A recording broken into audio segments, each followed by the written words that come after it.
Thank you and good morning. That's Charlie. I'm Warren. You can tell us apart because he can hear and I can see. That's why we work together so well. We usually have our specialty. I'd like to welcome you to, we got a lot of out-of-towners here, and I'd like to welcome you to Omaha. It's a terrific,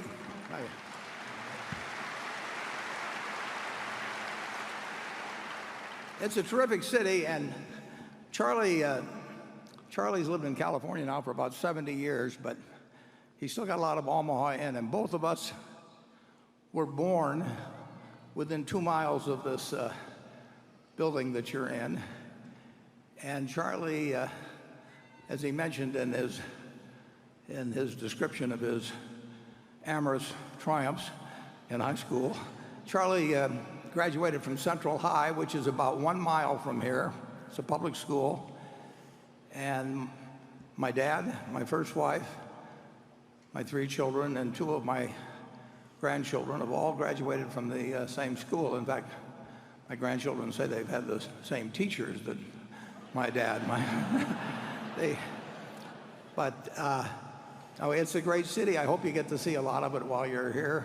Our earnings report was put out yesterday. As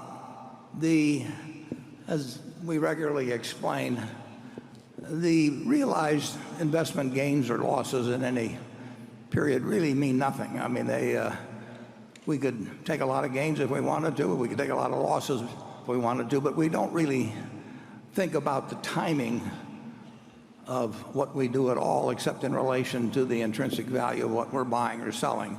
We do not make earnings forecasts, and we have, on March 31st, we have over $90 billion of net unrealized gains. So if we wanted to report almost any number you can think of and count capital gains as part of the earnings, we could do it. And so in the first quarter, and I would say that we have a very, very, very slight preference this year, if everything else were equal.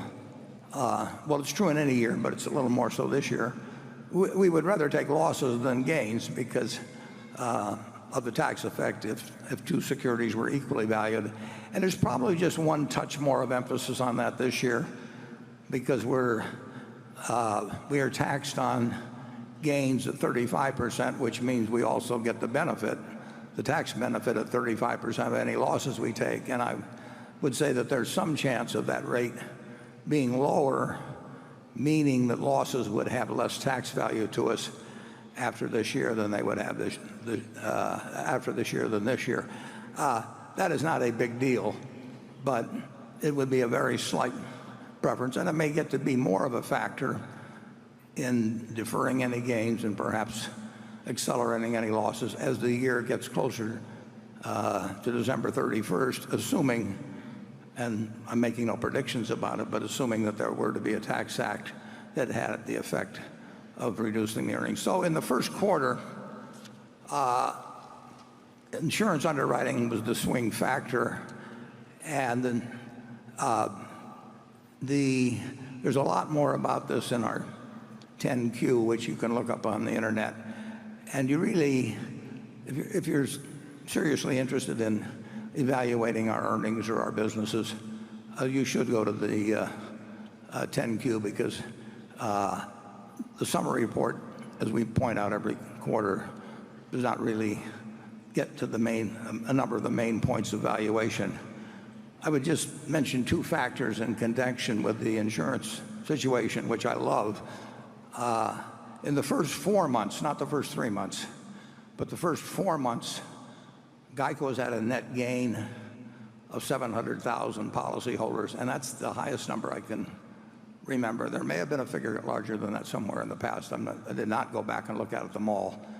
But last year, I believe that figure was like 300,000. And this has been a wonderful period for us at GEICO because several of our major competitors have decided, and they publicly stated this. In fact, one of them just reiterated it the other day, although they now changed their policy. But they they intentionally cut back on new business because new business carries with it a significant loss in the first year. There's just costs of acquiring new business. Plus the loss ratio, strangely enough, on first-year business tends to run almost 10 points higher than on renewal business. And so not only do you have acquisition costs, but you actually have a higher loss ratio. So when you write a lot of new business, you're going to lose money on that portion of the business that year. And we wrote a lot of new business, and at least two of our competitors announced that they were lightening up for a while on new business because they did not want to pay the penalty of the first-year loss. And of course, that's made to order for us, so we just put our foot to the floor and try to write as much business, good business, as we can. And there are costs to that. A second factor, well, it's not a factor in the P&L, but an important event in the first quarter is that we increased our float. And on the slide, I believe it shows it year over year, 16 billion. 14 billion of that came in the first quarter of this year. So we had a $14 billion increase in float. And for some years, I've been telling you it's going to be hard to increase the float at all. And I still will say the same thing. But it's nice to have $14 billion or more, which is one reason, if you look at our 10Q, you will see that our cash and cash equivalents, including Treasury bills, now has come to well over 90 billion. So I think I feel very good about the first quarter, even though our operating earnings were down a little. But one quarter means nothing. I mean, over time, what really counts is whether we're building the value of the businesses that we own. And I'm always interested in the current figures, but I'm always dreaming about the future figures.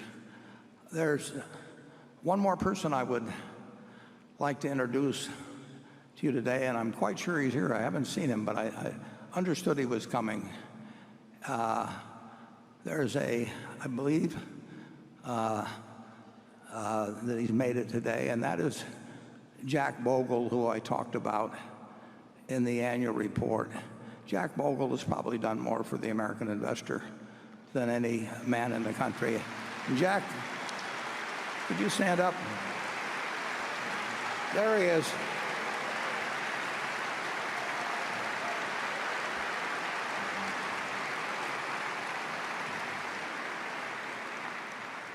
Jack Bogle, many years ago, he wasn't the only one that was talking about an index fund, but it wouldn't have happened without him. I mean, Paul Samuelson talked about it, Ben Graham even talked about it. But the truth is it was not in the interest of the investment industry of Wall Street. It was not in their interest, actually, to have the development of an index fund, the index fund, because it brought down fees dramatically.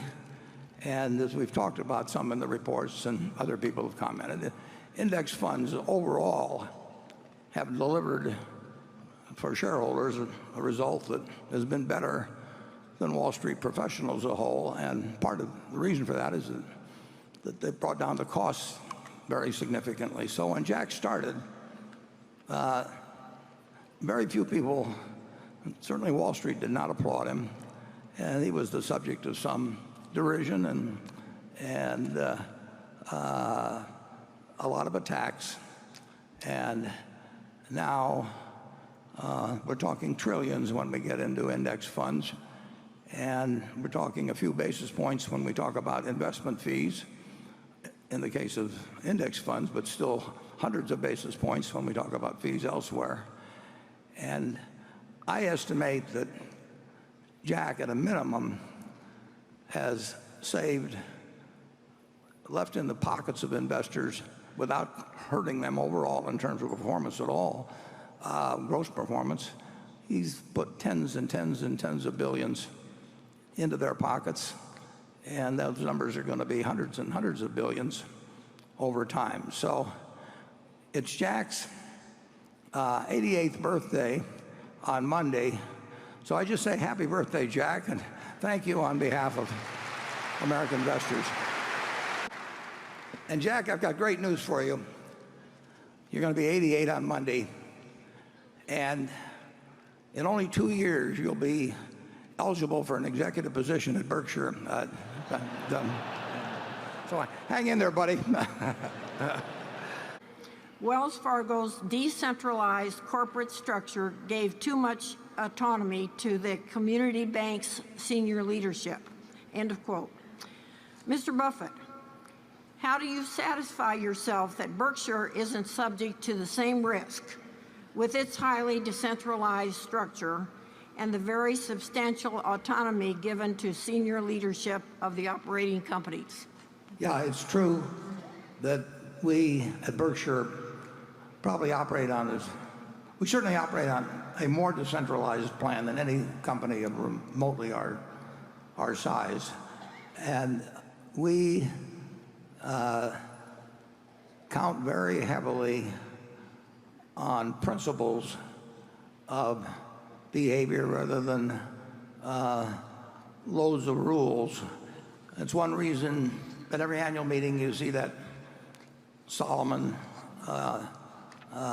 description, and it's why I write very few communiques to our managers, but I send them one once every 2 years, and it basically says that we've got all the money we need. We'd like to have more, but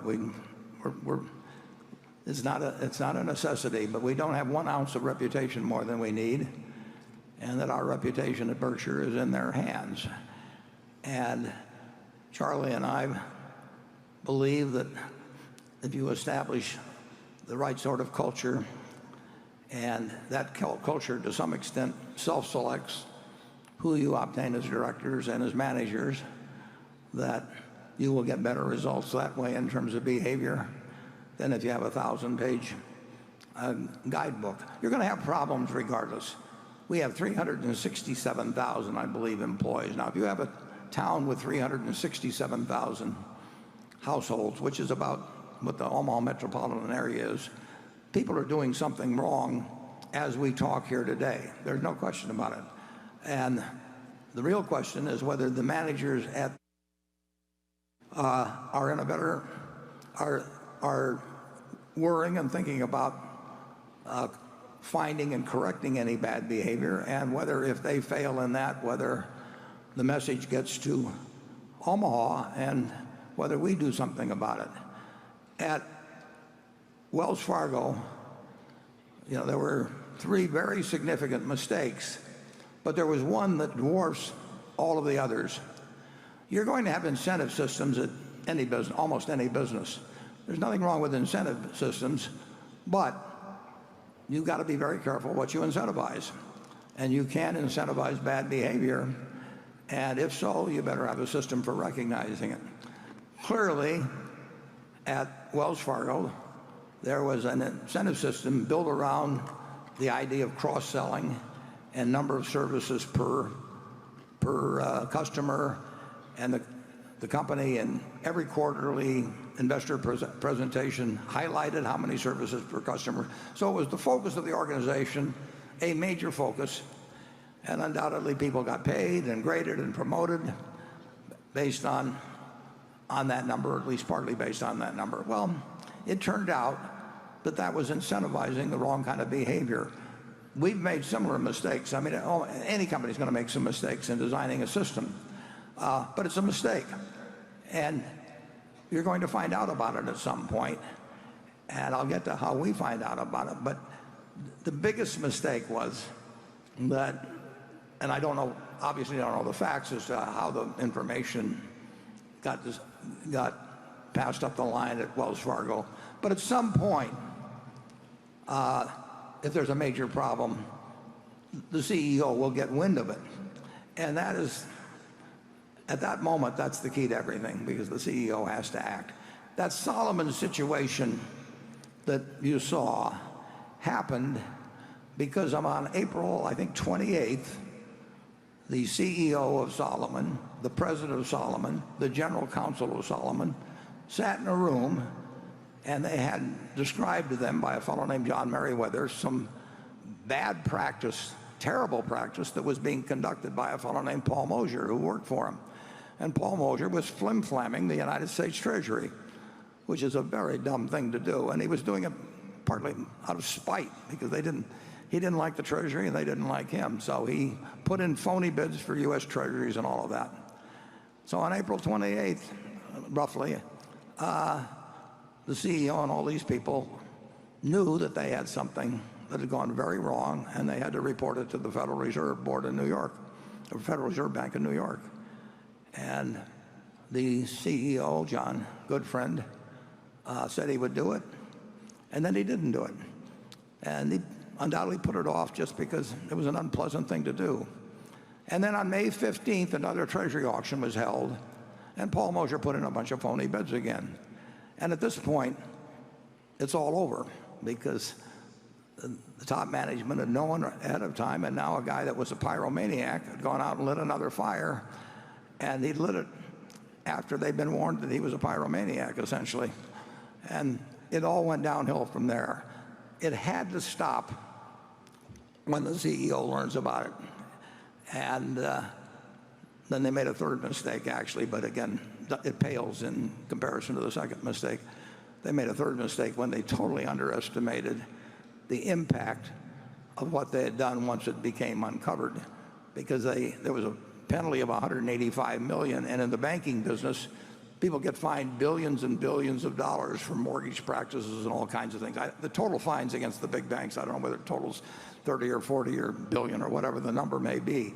So they measured the seriousness of the problem by the dimensions of the fine, and they thought a $185 million fine signaled a less offensive practice than something involved $2 billion, and they were totally wrong on that. But the main problem was they didn't act when they learned about it. It was bad enough having a bad system, but they didn't act.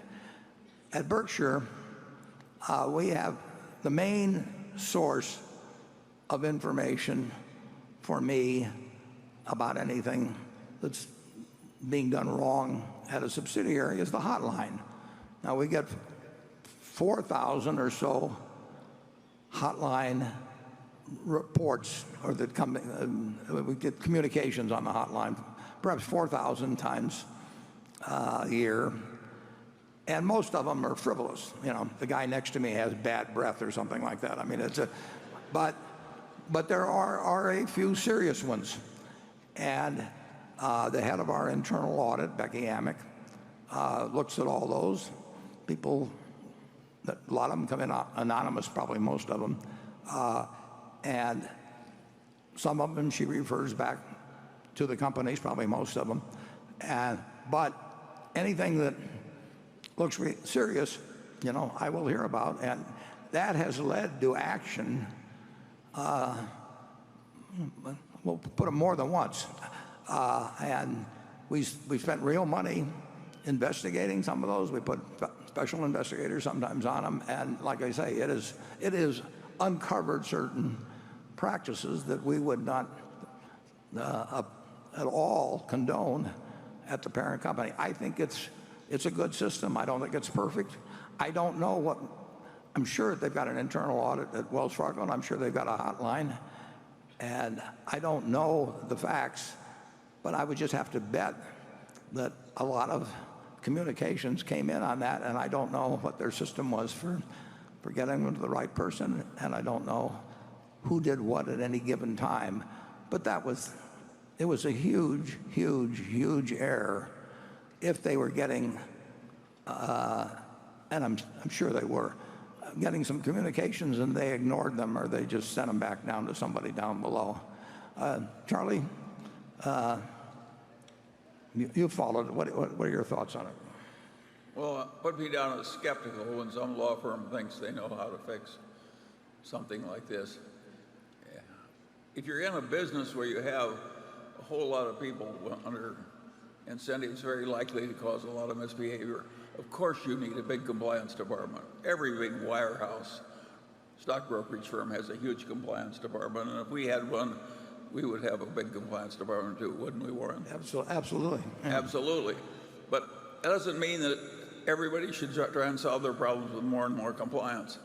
I think we've had less trouble over the years by being more careful in whom we pick to have power and having a culture of trust.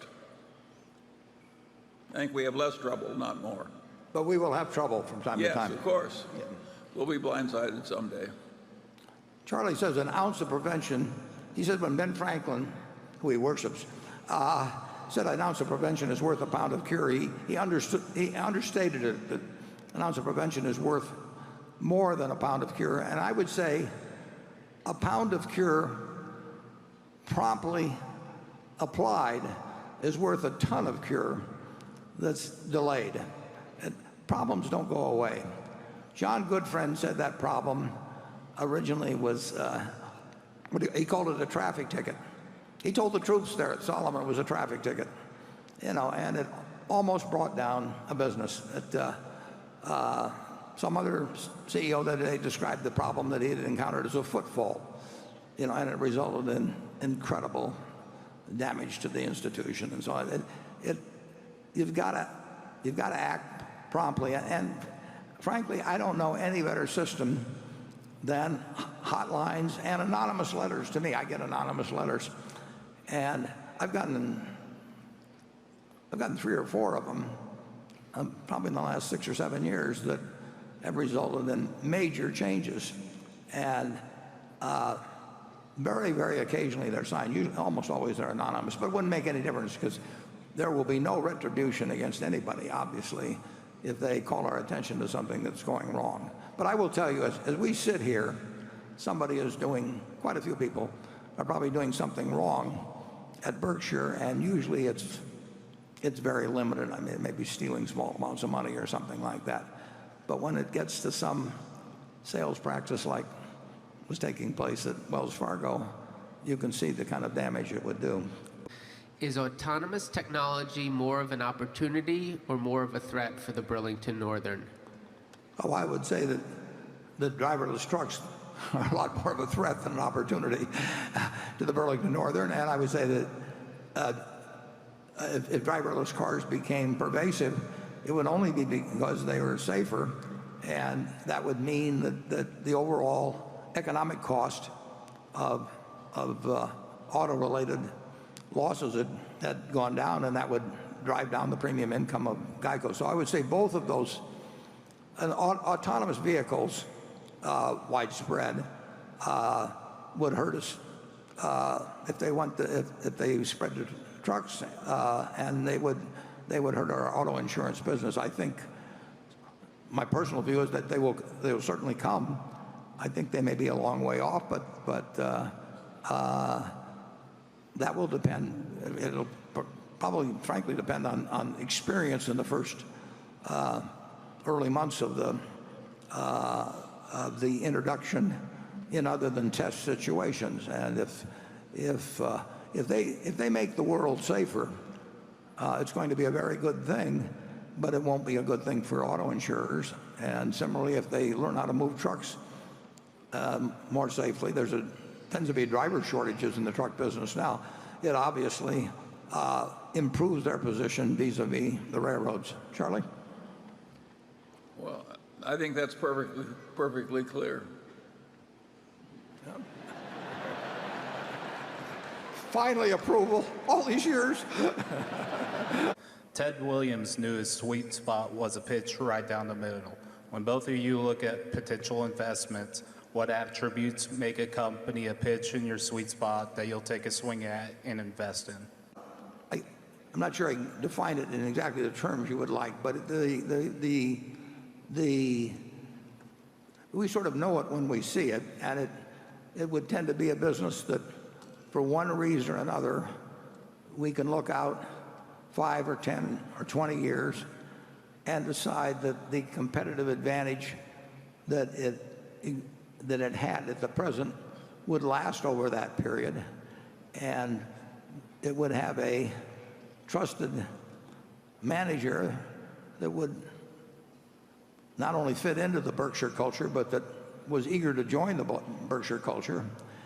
And then it would be a matter of price. But the main, when we buy a business, essentially we're laying out a lot of money now based on what we think that business will deliver over time. And the higher the certainty with which we make that prediction, the better we feel about it. You can go back to the first, wasn't the first outstanding business we bought, but it was kind of a watershed event, which was a relatively small company, See's Candy. And the question when we looked at See's Candy in 1972 was, would people still want to be both eating and giving away that candy in preference to other candies? And it wouldn't be a question of people buying candy for the low bid. And we had a manager we liked very much, and we bought a business that was paid $25 million for it net of cash, and it was earning about $4 million pre-tax then, and we must be getting close to $2 billion or something like that pre-tax that we've taken out of it. But it was only because we felt that people would not be buying necessarily a lower price candy. I mean, it does not work very well if you go to your wife or your girlfriend on Valentine's Day, I hope they're the same person, and say, here's a box of candy, honey, I took the low bid. It doesn't, it loses a little as you go through that speech. And we made a judgment about See's Candy that it would be special, and probably not in the year 2017, but we certainly thought it would be special in 1982 and 1992, and fortunately we were right on it. And we're looking for more See's Candies, only a lot bigger. Charlie? Yeah, but it's also true that we were young and ignorant then. And now we're old and ignorant. Yeah. Yes, that's true too. And the truth of the matter is that it would have been very wise to buy See's Candy at a slightly higher price. And if they'd asked it, we wouldn't have done it. So we've gotten a lot of credit for being smarter than we were. Yeah, and to be more accurate, Yeah. if it had been $5 million more, I wouldn't have bought it. Charlie would have been willing to buy it. So fortunately, that we didn't get to the point where we had to make that decision that way.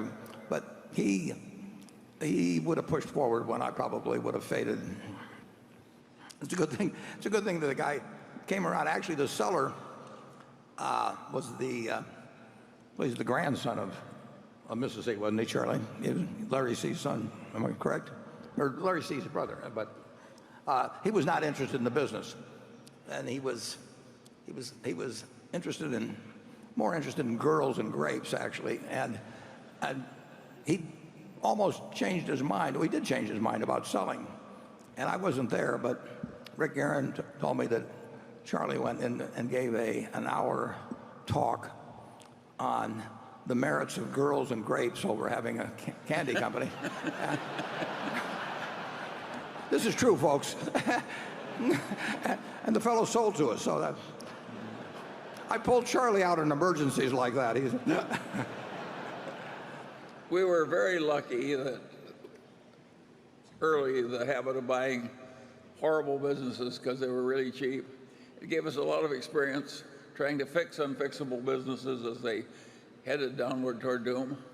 And that early experience was so horrible, fixing the unfixable, that we were very good at avoiding it thereafter. So I would argue that our early stupidity helped us. Yeah. We learned we could not make a silk purse out of a sow's ear. No, so, we learned. So we went around looking for silk. But you have to try it for a long time and fail and have your nose rubbed in it to really understand it. Okay, Becky, quick. This question comes from a shareholder named Mark Blackley in Tulsa, Oklahoma, who says, there has been more news than usual in some of Berkshire's core stock holdings. Wells Fargo and the incentive and new account scandal. American Express losing the Costco relationship and playing catch-up in the premium card space. United Airlines and customer service issues. Coca-Cola and slowing soda consumption. How much time is spent reviewing Berkshire stock holdings, and is it safe to assume if Berkshire continues to hold these stocks that the thesis remains intact? Well, we spend a lot of time thinking. Those are very large holdings. If you add up American Express, Coca-Cola, and Wells Fargo, I mean, you're getting up, well into the high tens of billions of dollars, and those are businesses we like. very much. They're different characteristics. In the case of, you mentioned United Airlines, we actually are the largest holder of all four of the large. We're the largest holder of the four largest airlines, and that is much more of an industry thought. But all businesses have problems, and some of them have some very big pluses. I personally, you mentioned American Express. If you read American Express's first quarter report and talk about their Platinum card, the Platinum card is doing very well. The gains around the world, I think there were 17% or something like that in billings in the UK, and 15% is the original currency, or the local currency, Japan, Mexico, and very good in the United States. There's competition in all these businesses. If we thought, we did not buy American Express or Wells Fargo or United Airlines, Coca-Cola, with the idea that they would never have problems or never have competition. Why we did buy them is we thought they had very, very strong hands, and we liked the financial policies in the case of many of them. We like their position. We bought a lot of businesses, and we do look to see where we think they have durable competitive advantage, and we recognize that if you've got a very good business, you're going to have plenty of competitors who are going to try and take it away from you, and then you make a judgment as to the ability of your particular company and product and management to ward off competitors. They won't go away, but we think, I'm not going to get into the specific names on it, but those companies generally are very well positioned. I've likened essentially, if you've got a wonderful business, even if it's a small one like See's Candy, you basically have an economic castle, and in capitalism, people are going to try and take away that castle from you. So you want a moat around it, protecting it in various ways that can protect it. And then you want a knight in the castle that's pretty darn good at warding off marauders. But they're going to be marauders, and they'll never go away. And if you look at, I think Coca-Cola was 1886, American Express was 51 or 52, starting out with an express business. Wells Fargo with, I don't know what year they were started. Incidentally, American Express was started by Wells and Fargo as well. So these companies had lots of challenges, and they'll have more challenges, and the companies we own have had challenges. Our insurance business has had challenges, but we started with National Indemnity as $8 million purchase in 1968, and fortunately we've had people like Tony Nicely at Geico, and we've had G. Jane, who's added tens of billions of value, and we've got some smaller companies that you probably don't even know about, but really have done a terrific job for us. So there'll always be competition in insurance, but there'll always be things to do that a really intelligent management with a decent distribution system, various things going for them, can do to ward off the marauders. So to the specific question, how much time is spent reviewing the holdings, I would say that I do it every day. I'm sure Charlie does it every day. Charlie? Well, I don't think I got anything to add to that either. We'll cut his salary if he doesn't participate here. Berkshire's retroactive reinsurance deal with AIG, which was the largest ever of its kind. Based on AIG's track record of reserve deficiencies and the opportunity for Berkshire to invest the float, what is your level of confidence that this contract covering up to $20 billion of AIG's reserves in return for $10 billion of premiums will ultimately be profitable for Berkshire? Well, at the time we do every deal, I think it's smart. And then sometimes I find out otherwise as we go along. The deal, that Jay knows, but might be unfamiliar to many people, is that AIG transferred to us the liability for 80% of $25 billion, excess of $25 billion. In other words, they had to pay the first $25 billion, and then on the next $25 billion, we had to pay 80% of what they paid up to a limit of $20 billion, 80% of 25. And we got paid $10.2 billion for that. And this applies to their losses in many classes of business, written or earned before December 31st, 2015.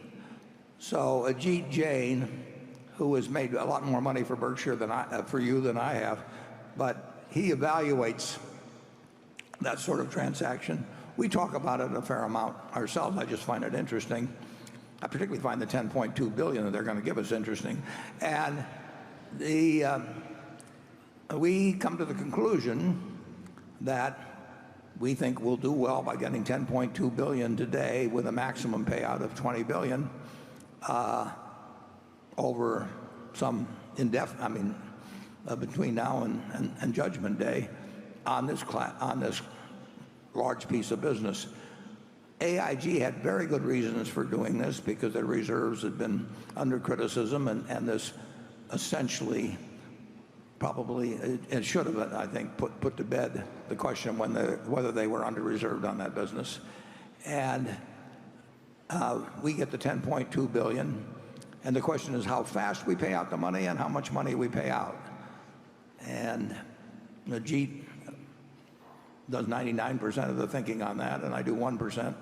And we project out what we think will happen, and we know whatever our projection is that it will be wrong, but we try to be conservative.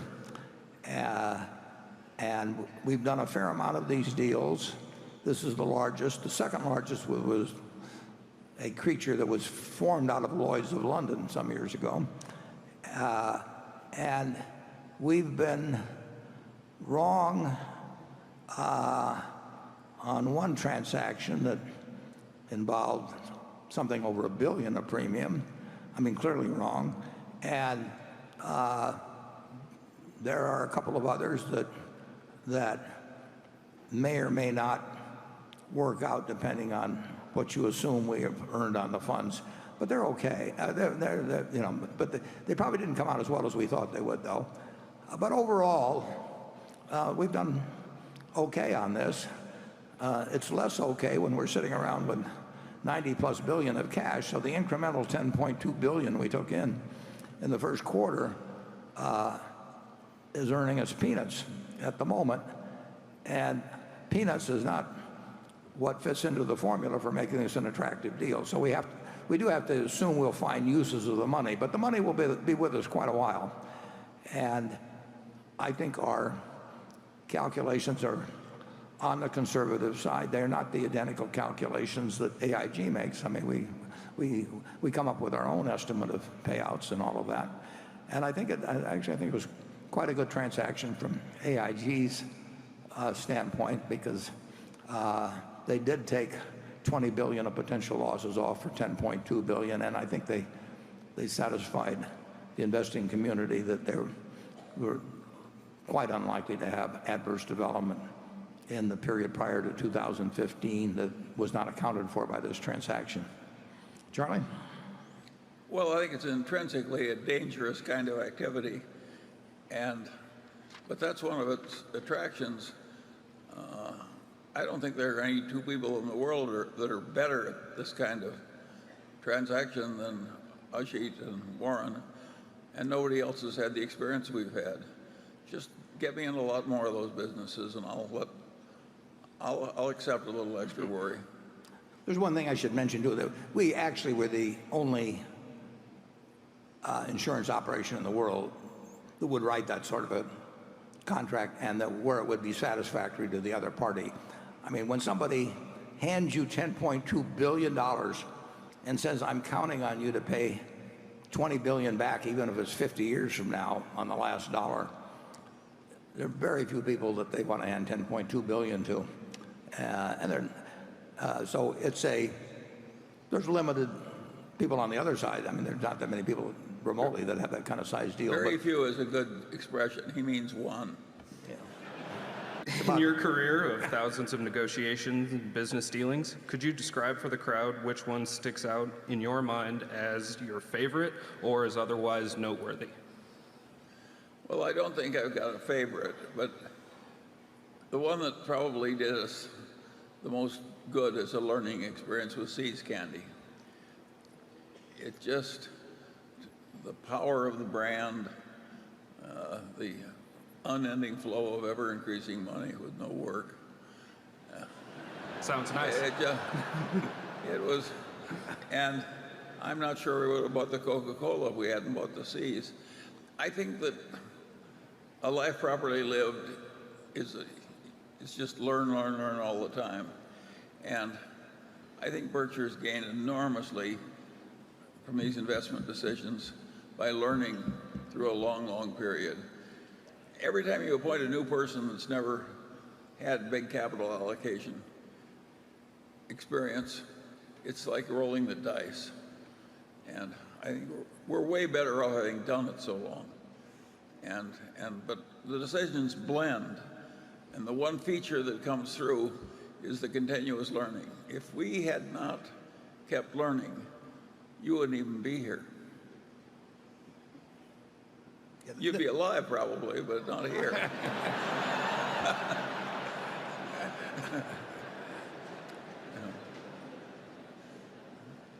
There's nothing like the pain of being in a lousy business to make you appreciate a good one. Well, there's nothing like getting into a really good one. That's a very pleasant experience, and it's a learning experience. I have a friend who says, the first rule of fishing is to fish where the fish are. And the second rule of fishing is to never forget the first rule. And we've gotten good at fishing where the fish are. Yeah, that's only metaphorically. I There are went to fish with Charlie one time. There are too many other boats in the damn water, but the fish are still there. Yeah, we bought a department store in Baltimore in 1966, and there's really nothing like being in the experience of trying to decide whether you're going to put a new store in a area that hasn't really developed yet enough to support it, but your competitor may move there first, and then you have the decision of whether to jump in, and if you jump in, that kind of spoils it. Now you got two stores where even one store isn't quite justified. How to play those games, those business games, is you learn a lot by trying, and what you really learn is which ones to avoid. I mean, if you just stay out of a bunch of terrible businesses, you're off to a very great start, because we've tried them all. But you can really learn because the experience is a lot like eating cockleburgers, and it really gets your attention.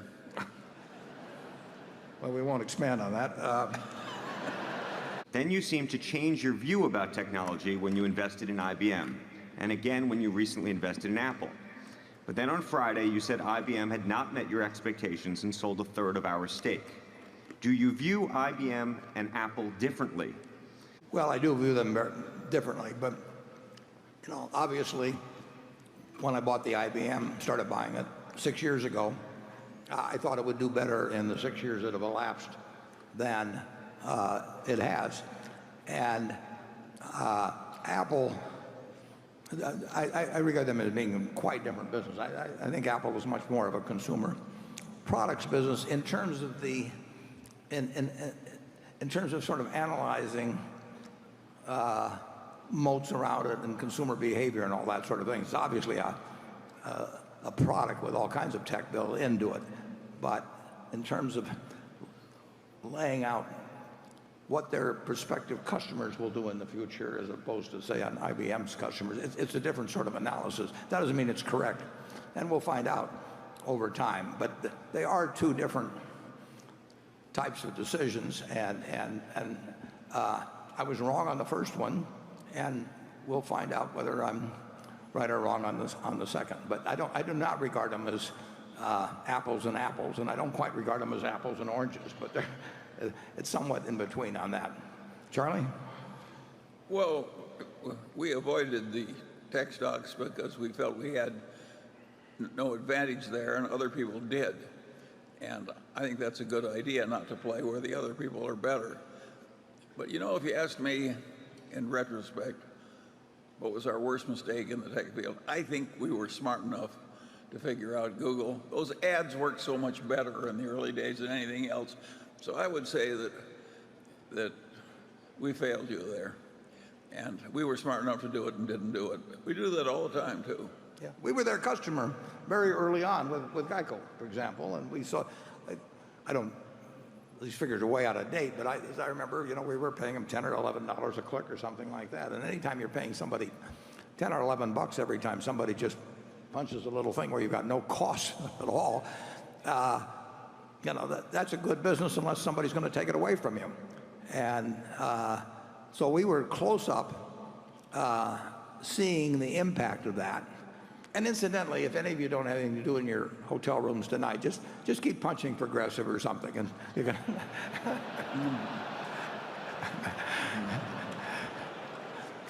don't really do that. The thought just happened to cross my mind. But that is, you've never seen a business, almost never seen a business like it, where and I think for LASIK surgery and things like that, I think the figures were, 60 or 70 bucks a click with no incremental, no cost. So, and I knew the guys. I mean, they actually designed their prospectus. They came to see me, and they, a little bit after the original one, when they went public, a little bit after Berkshire even. And so I had plenty of ways to ask questions or anything of the sort and educate myself, but I blew it. And we blew Walmart too. When it was a total cinch, we were smart enough to figure that out, and we didn't. Yeah, figuring out execution is what counts. So, anyway, and I could be making two mistakes on IBM. I mean,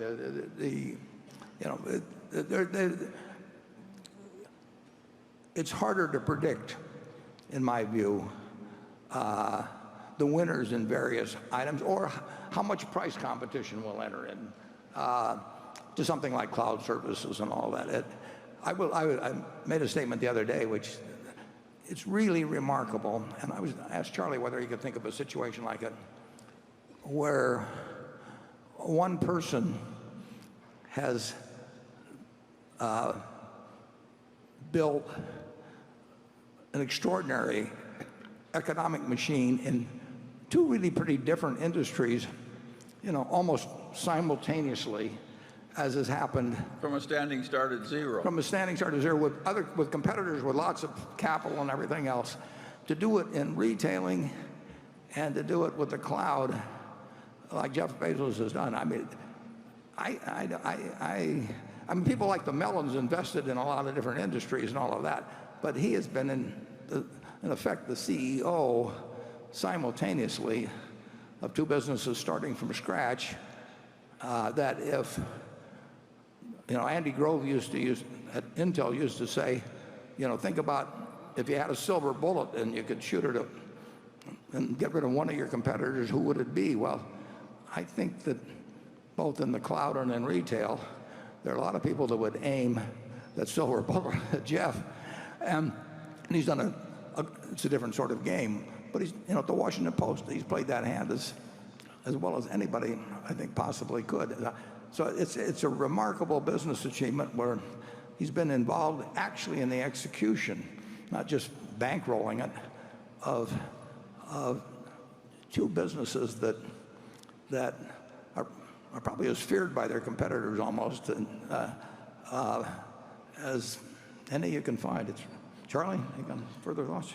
Well, we're sort of like the Mellons, old-fashioned people who've done all right. And Jeff Bezos is a different species. And we missed it entirely, incidentally. We never owned a share of Amazon. Could you walk us through what convinced you that the airlines were different enough this time around for Berkshire to invest close to $10 billion in the four major airlines? The decision in respect to airlines had no connection with our being involved in the railroad business. I mean, you can classify them in, maybe in as transportation businesses or something, but it had no connection, no more connection than the fact we own Geico or any other business. You couldn't pick a tougher industry, ever since Orville went up, and I said, that if anybody had really been thinking about investors, they should have had Wilbur shoot him down. saved everybody a lot of money for 100 years.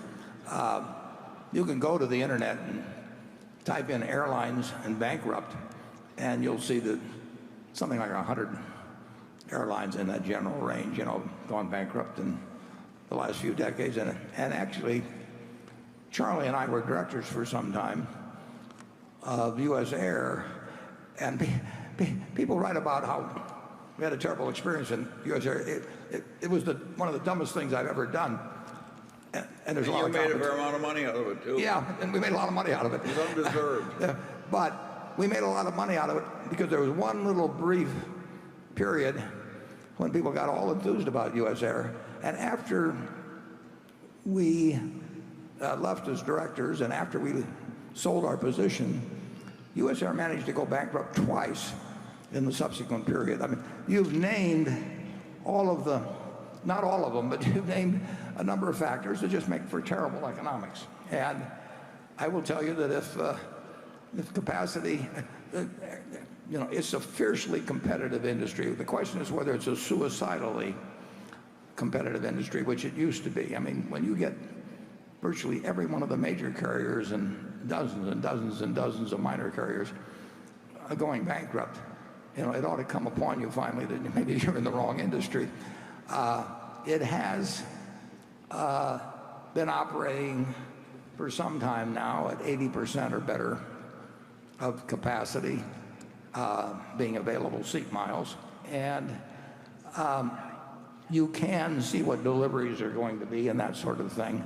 So if you make I think it's fair to say that they will operate at higher degrees of capacity over the next 5 or 10 years than the historical rates, which caused all of them to go broke. Now the question is whether, even when they're doing it in the 80s, they will do suicidal things in terms of pricing.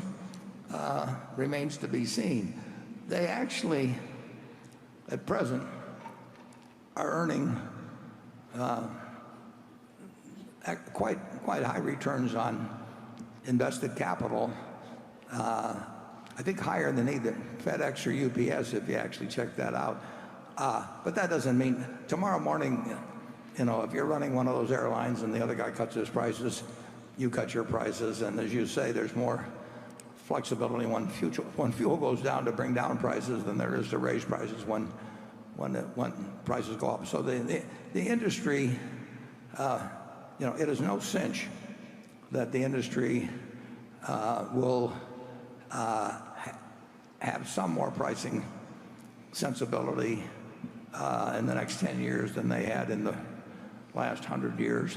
But the conditions have improved for that. They've got more labor stability than they had before because they're basically all going to, they've been through bankruptcy and they're all going to sort of have an industry pattern bargaining, it looks to me like. They're going to have a shortage of pilots to some degree. But it's not like buying See's candy. Charlie? No, but the investment world has gotten tougher with more competition, more affluence, and more absolute obsession with finance throughout the whole country. And we picked up a lot of low-hanging fruit in the old days where it was very, very easy and we had huge margins of safety. Now we operate with a less advantageous general climate, and maybe we have small statistical advantages where in the old days it was like shooting fish in a barrel. But that's all right. It's okay if it gets a little harder after you get filthy rich. Yeah. Charlie's more philosophical than I am on that point. So, well, I can't bring back the low-hanging fruit, Warren. You're just going to have to keep reaching for the higher branches. Greg, I think the odds are very high that there are more revenue passenger miles 5 years from now or 10 years from now. If the airlines, if the airline companies are only worth 5 or 10 years from now what they're worth now in terms of equity, we'll get a pretty reasonable rate of return because they're going to buy in a lot of stock at fairly low multiples. So if the company's worth the same amount at the end of the year and there's fewer shares of stock outstanding, over time we make decent money, and all 4 of the major airlines are buying in stock at a... You got to remember that the railroads were a terrible business for decades and decades and decades, and then they got good. Yeah, I like the position. Obviously, by buying all 4, it means that it's very hard to distinguish who will do the, at least in my mind, it's hard to distinguish who will do the best. I think the odds are quite high that if you take revenue passenger miles flowing 5 or 10 years from now, it will be a higher number, and there'll be low-cost people to come in, and the Spirits of the world and JetBlues, whatever it may be. But my guess is that all 4 of the companies we have will have higher revenues. The question is what their operating ratio is. They will have fewer shares outstanding by a significant margin. So even if they're worth just what they're worth today, we could make a fair amount of money, but it is no cinch by a long shot. I'm very happy that I could put my question here, and maybe you are not as happy as I am to listen to it. Well, we'll try to stay happy. Thank you for coming. I saw a movie in which you proclaimed that the print on the dollar bill, "In God We Trust," does not really oppress your philosophy. In your opinion, only cash counts, and your credo is, "In the dollar I trust." I don't think I've ever said that, actually, but... well, I can show you the movie.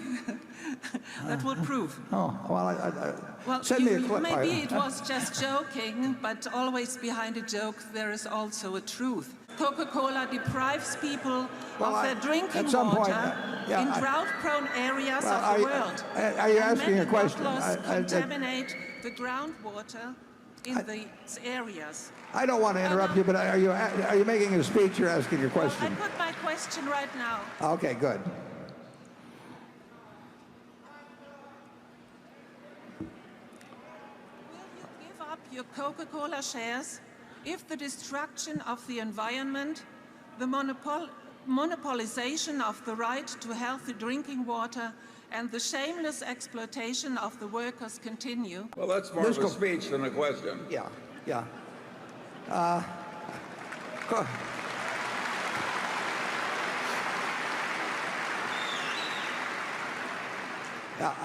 I don't think that quote you had earlier.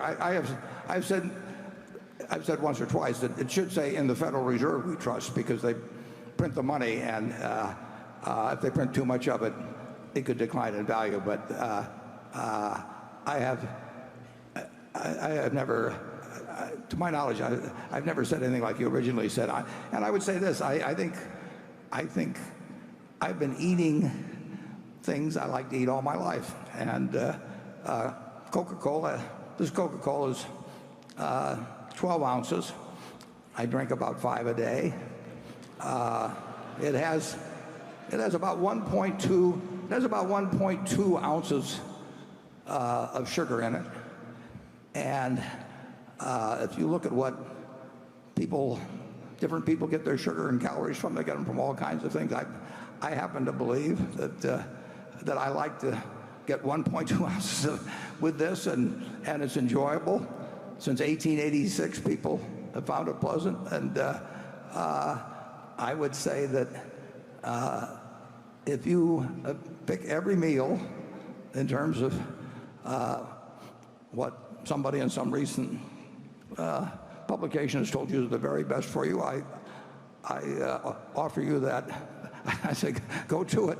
But if you told me that I would live 1 year longer, and I don't even think of that, I would live 1 year longer if I'd eat nothing but broccoli and asparagus and everything my Aunt Alice wanted me to eat all my life, or I would eat everything I enjoyed eating, including chocolate sundaes and Coca-Cola and steak and hash browns. I would rather eat in a way I enjoy for my whole life than eat some other way and live another year. And I do think that choice should be mine. If somebody decides sugar is harmful,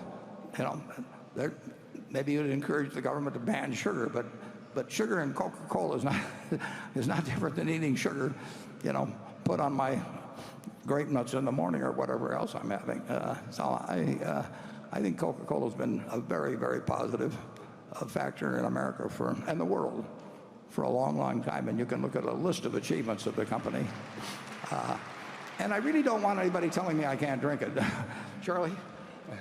Well, I've solved my Coca-Cola problem by drinking Diet Coke, and I swill the stuff like other people swill I don't know what. And I've been doing it for just as long as you've been taking all those Coca-Colas that are... I've had breakfast with Warren when he has Coca-Colas and nuts. And pretty damn good, too. Yeah, if you keep doing that, Warren, you may not make 100. Well, I think there's something in longevity to be feeling happy about your life, too. Absolutely.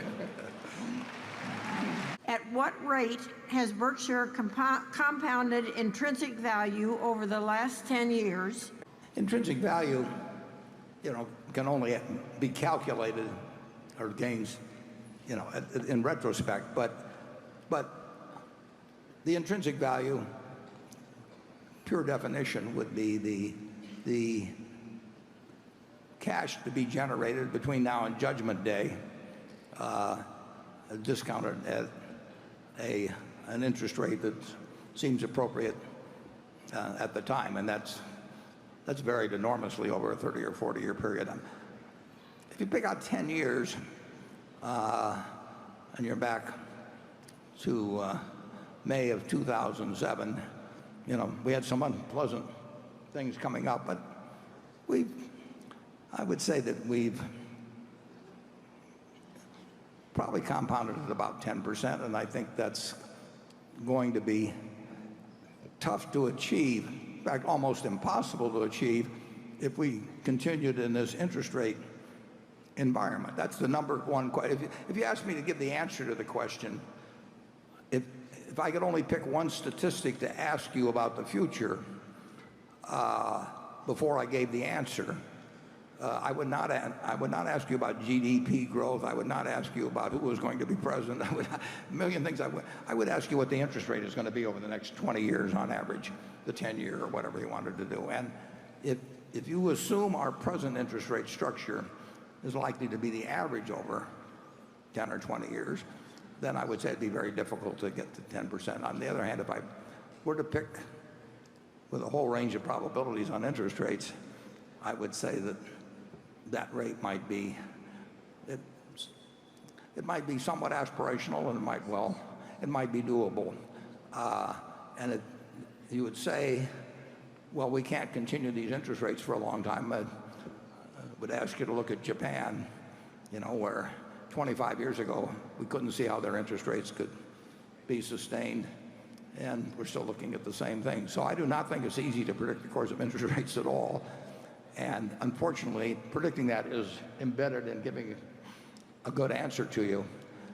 I would say the chances of getting a terrible result in Berkshire are probably as low as about anything you can find. Chances of getting a sensational result are also about as low as anything you can find. So if my best guess would be in the 10% range, but that assumes somewhat higher interest rates, not dramatically higher, but somewhat higher interest rates in the next 10 or 20 years than we've experienced in the last 7 years. Charlie? Well, there's no question about the fact that the future with our present size is, in terms of percentage rates of return, is going to be less glorious than our past. And we keep saying that, and now we're proving it.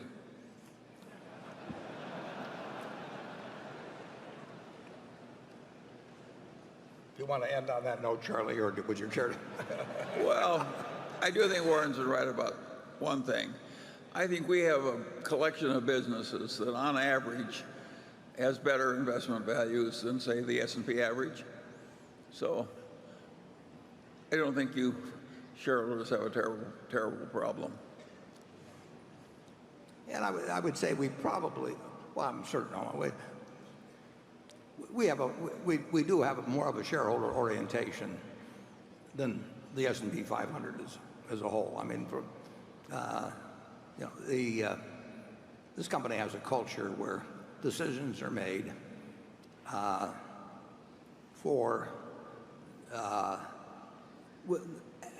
an owner, as a private owner, would make them. And frankly, that's a luxury we have that many companies don't have. I mean, they're under pressures today sometimes to do things. One of the questions I ask the CEO of every public company that I meet is, what would you be doing differently if you owned it all yourself? And the answer, is usually this, that, and a couple of other things. If you would ask us, the answer is we're doing exactly what we would do if we owned them all the stock ourselves. And I think that's a small plus over time. Anything further, Charlie? I think we have one other advantage. A lot of other people are trying to be brilliant, and we're just trying to stay rational. And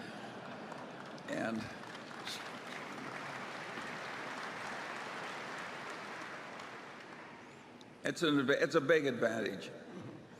Trying to be brilliant is dangerous, particularly when you're gambling.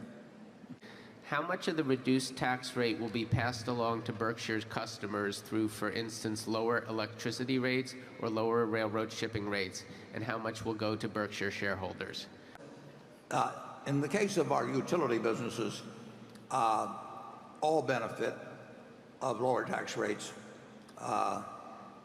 goes to customers, and it should be, because we are allowed a return on equity in general. I mean, I'm simplifying a little bit, but we're allowed a return on equity that's computed on an after-tax basis, and the utility commissions would, if taxes were raised, would presumably give us higher rates to compensate for that, and if taxes are lowered, they would say you're not entitled to make more money just because tax rates on equity, because tax rates have been lowered. So forget about the utility portion of the deferred taxes.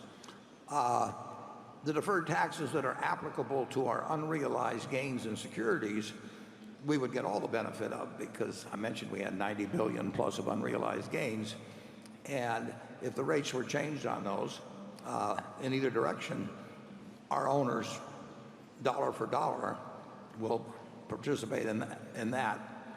And then you get into the other businesses. You mentioned the railroad, but it can be all of our other businesses. To some extent, if tax rates are lowered to different degrees in different industries, depending on the number of players, the competitive conditions, some of it almost certainly gets competed away, and some of it would likely not be competed away. And economists can argue about that a lot, but I've seen it in action in a lot of cases. You've had a big decline in rates, for example, in the UK, and we've had them over my lifetime. We had 52% corporate rates. We've had a lot of different numbers. So I have seen how economic behavior works, and I would say that it's certain that some of any lower rate would be competed away, and it's virtually certain that some would inure to the benefit of the shareholders, and it's very industry and company specific in how that plays out. Charlie? Well, with dollar for dollar, I mean, there's 90 or 95 billion. If the rate were to drop 10%, that $9.5 billion is by 10 percentage points, that $9.5 billion is real. On the other hand, if it goes up, as it did, went up from 28 to 35%, they can take it away from us too. Well, I think it's true that we're peculiar in one way. If things go to hell in a handbasket and then get better later, we're likely to do better than most others. And we don't wish for that, and we don't want our country to have to suffer through it. And we fear what might happen if the country went through the ringer like that. But if that real adversity comes, we're likely to do better in the end. We're good at navigating through that kind of stuff. Yeah, and occasionally there will be a lot. In fact, we're quite good at it. There'll be occasional hiccups in the American economy. doesn't have much to do with who's president or anything like that.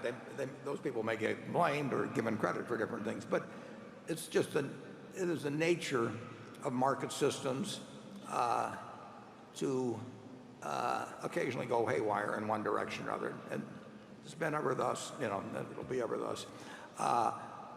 It's not. It does not have a. There's not a. It's not on a regular sine wave type picture or anything of the sort, but it's certain to happen from time to time, and we will probably have a fair amount of money and credit at that time, and we're not affected. When the rest of the world is fearful, we know America's going to come out fine, and we will not have any trouble psychologically acting at all. And then the question is, how much do we have in the way of resources? We'll also never put the company in any kind of risk just because we see a lot of opportunities. We'll grab all the ones we can that we can handle and not lose a day of sleep. You've always advised us to purchase equities that appreciate in value. Yet, a few years ago, you sold your used Cadillac at a tremendous profit. How can you justify selling a depreciating asset for a significant profit? Thank you. Yeah, well, actually, I gave it to Girls Inc., and they sold it, and it was kind of an interesting. A very nice guy bought it for $100 and some thousand, and I did not. And Girls Inc. got the money, and he came later actually with his family, and he drove it away without any plates. He was driving back to New York, and he got picked up by the police in Illinois, and he said, well, he started giving this explanation about how he'd given this money to Girls Inc. and was driving the car back and had this nice-looking family with him, and the cops were quite skeptical. But fortunately, I had signed the dashboard for him as part of the deal and so they looked at that, and then they just said, well, did he give you any stock tips? And they let him go. And I can't recall ever selling a used car at a profit, but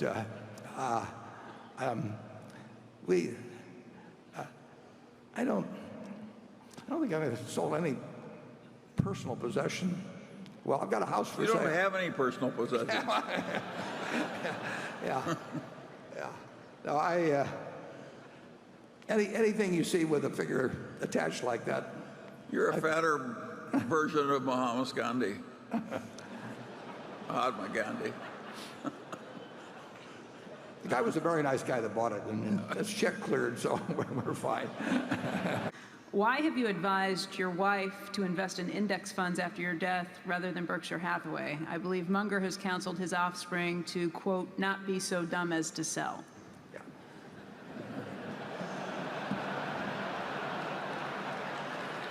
She won't be selling any Berkshire to buy the index funds. All of my Berkshire, every single share, will go to philanthropy. So I don't even regard myself as owning Berkshire. Basically, it's committed, and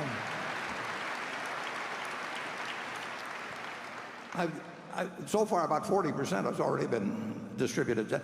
So the question is, somebody who is not an investment professional will be, I hope, reasonably elderly by the time that the estate gets settled, and what is the best investment, meaning one that there would be less worry of any kind connected with, and less people coming around and saying, why don't you sell this and do something else and all those things.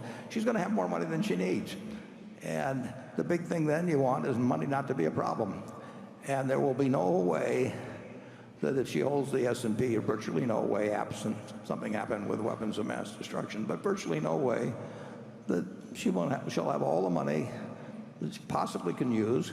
She'll have a little liquid money so that if stocks are down tremendously at some point, they close the stock exchange for a while, anything like that, she'll still feel that she's got plenty of money. And the object is not to maximize. It doesn't make any difference whether the amount she gets doubles or triples or anything of the sort. The important thing is that she never worries about money the rest of her life. And I had an Aunt Katie here in Omaha, who Charlie knew well, and worked for her husband, as did I. And she worked very hard all her life and had lived in a house she paid, I don't know, $8,000 for at 45th and Hickory all her life. And because she was in Berkshire, she lived to 97.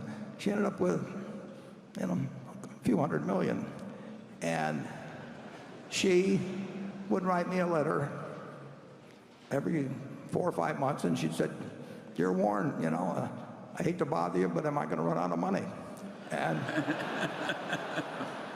and I would write her back, and I'd say, "Dear Katie, it's a good question, because if you live 986 years, you're going to run out of money." And then about 4 or 5 months later, she'd write me the same letter again. And I have seen there's no way in the world, if you've got plenty of money, that it should become a minus in your life. And there will be people, if you've got a lot of money, that come around with various suggestions for you, sometimes well-meaning, sometimes not so well-meaning. So if you've got something that's certain to deliver, it was all in Berkshire, they'd say, well, if Warren was alive today, he would be telling you to do this. I just don't want anybody to go through that. And the S&P will be I think actually what I'm suggesting was what a very high percentage of people should do something like that. And I don't think they will have I think there's a chance they won't have as much peace of mind if they own one stock and they've got neighbors and friends and relatives that are trying to do some, like I say, sometimes well-intentioned, sometimes otherwise, to do something else. And so I think it's a policy that will get a good result and is likely to stick. Charlie? Well, as Becky said, the Mungers are different. Yeah, I want them to hold the Berkshire. Well, I want to hold the Berkshire too. No, I don't like the. I recognize the logic of the fact that S&P algorithm is very hard to beat. In a diversified portfolio of big companies, it's all but impossible for most people. But I'm just more comfortable with the Berkshire. Well, it's the family business. Yeah. But I've seen too many people as they get older, particularly, being susceptible and just having to listen to the arguments of people coming along. Well, if you're going to protect your heirs from the stupidity of others, you may have some good system, but I'm not much interested in that subject. Okay. Berkshire reportedly partnered with 3G in Kraft Heinz's attempt to acquire Unilever for $143 billion. How much was Berkshire willing to invest in this deal? And does this mean Berkshire's next large acquisition is likely to be in partnership with 3G? Yeah, well, Kraft Heinz, you'd have to distinguish between two situations. Kraft Heinz was a widely owned company in which we and 3G act as a control group and have a little over 50% of the stock. But as originally contemplated, no certainty that this is exactly what would have happened, we would have invested an additional $15 billion, and 3G would have invested an additional $15 billion if a friendly agreement could have been reached. If the deal had been made, if the independent directors of Kraft Heinz had approved the transaction, then the likelihood is that we would have invested $15 billion, but it would have required the approval of the independent directors as well. Now, Kraft Heinz, in going forward with making that offer, wanted to be sure that there would be enough equity capital in addition to the debt that would be incurred to make the deal, and so informally we had basically committed the $15 billion. It only was approved on the basis that it'd be a friendly deal with Unilever, and initially we thought they would be at least possibly interested in such a deal, and when we found out otherwise, we withdrew the offer. So it would have been $15 billion of additional money in all probability. Kindly advise us what we should do to spread your value investing philosophy, or is there any word of encouragement? Thank you. Yeah, when in any system, Keynes wrote about this in 1936, I think it was, in the General Theory, or 35, I think it's chapter 12. It's great chapter on investing, and he talked about investment and speculation and the propensity of people to speculate and the dangers of it, and worded eloquently.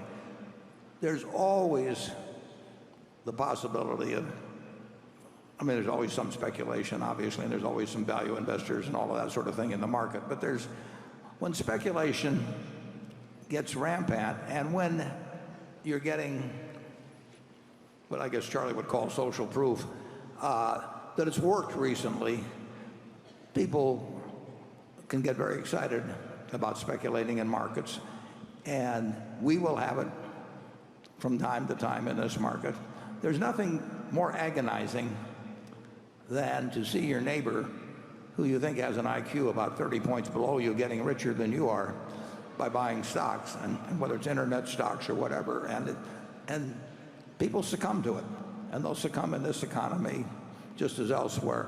There's also a point which gets to your question. I would say that early on in the development of markets, there's probably there's some tendency for them, I think, to be more speculative than markets that have been around for a couple of hundred years. Because markets have a casino characteristic that has a lot of appeal to people, particularly when they see, like I say, people getting rich around them. And those who haven't been through cycles before are probably a little more prone to speculate than people who have experienced the outcome of wild speculation. So basically in this country, Ben Graham was, in the book I read in 1949, was preaching investment, and that book continues to sell very well. But if the market gets hot, new issues are doing well, and people on leverage are doing well, a lot of people will be attracted to not only speculation, but what I would call gambling. And I'm afraid that will be true in the United States. And I think that China, being a newer market, essentially, in which there's widespread participation, is likely to have some pretty extreme experiences in that respect. We will have some in this country too. Charlie? Well, I certainly agree with that. The Chinese will have more trouble. They're very bright people. They have a lot of action, and sure, they're going to be more speculative. And it's a dumb idea. And to the extent you're working on it, why, you're on the side of the angels, but lots of luck. Well, it will offer the investor more opportunities, actually, if they can keep their wits about them. If you have wild speculation, Charlie just mentioned earlier, if we get into periods that are very tough, Berkshire certainly will do reasonably well, because it won't, and we won't get fearful, and fear spreads like you cannot believe until you've seen a few examples of it. At the start of September 2008, you had 35 million people with their money in money market funds with $3.5 trillion in them, and none of them were afraid that dollar wasn't going to be a dollar when they went to cash in their money market fund, and 3 weeks later they were all terrified, and 175 billion flowed out in 3 days. And so the way the public can react is really extreme in markets, and that actually offers opportunities for investors. People like action and they like to gamble, and if they think there's easy money to be made, a lot of them, you'll get a rush to it, and for a while it will be self-fulfilling and create new converts until the day of reckoning comes. So just keep preaching investing, and if the market swings around a lot, you'll keep adding a few people here and there to a group that recognizes that markets are there to be taken advantage of rather than to instruct you as to what is going on. Okay, Andrew, do you have any more on that, Charlie? We've done a lot of preaching, Warren, without much effect. Right. And that's probably good from our standpoint. What impact would an investment tax credit have on BNSF's capital investment decision-making from a return on investment a capital perspective? Well, it would all depend on how it was worded, because we've had investment tax credits in this country, and we've had bonus depreciation, another form of it, and we do get extra first-year depreciation. That does not enter into our calculation very much. In fact, certainly at the Berkshire level, I've never instructed anybody to do anything different because of investment tax credits or accelerated depreciation. There may be some calculations done down at the operating company level. It's certainly true in something like wind projects and solar projects. They are dependent on the tax law currently. There may come a time when they aren't, but they wouldn't have been done without some subsidization through the tax law. But I would say if you change the depreciation schedules and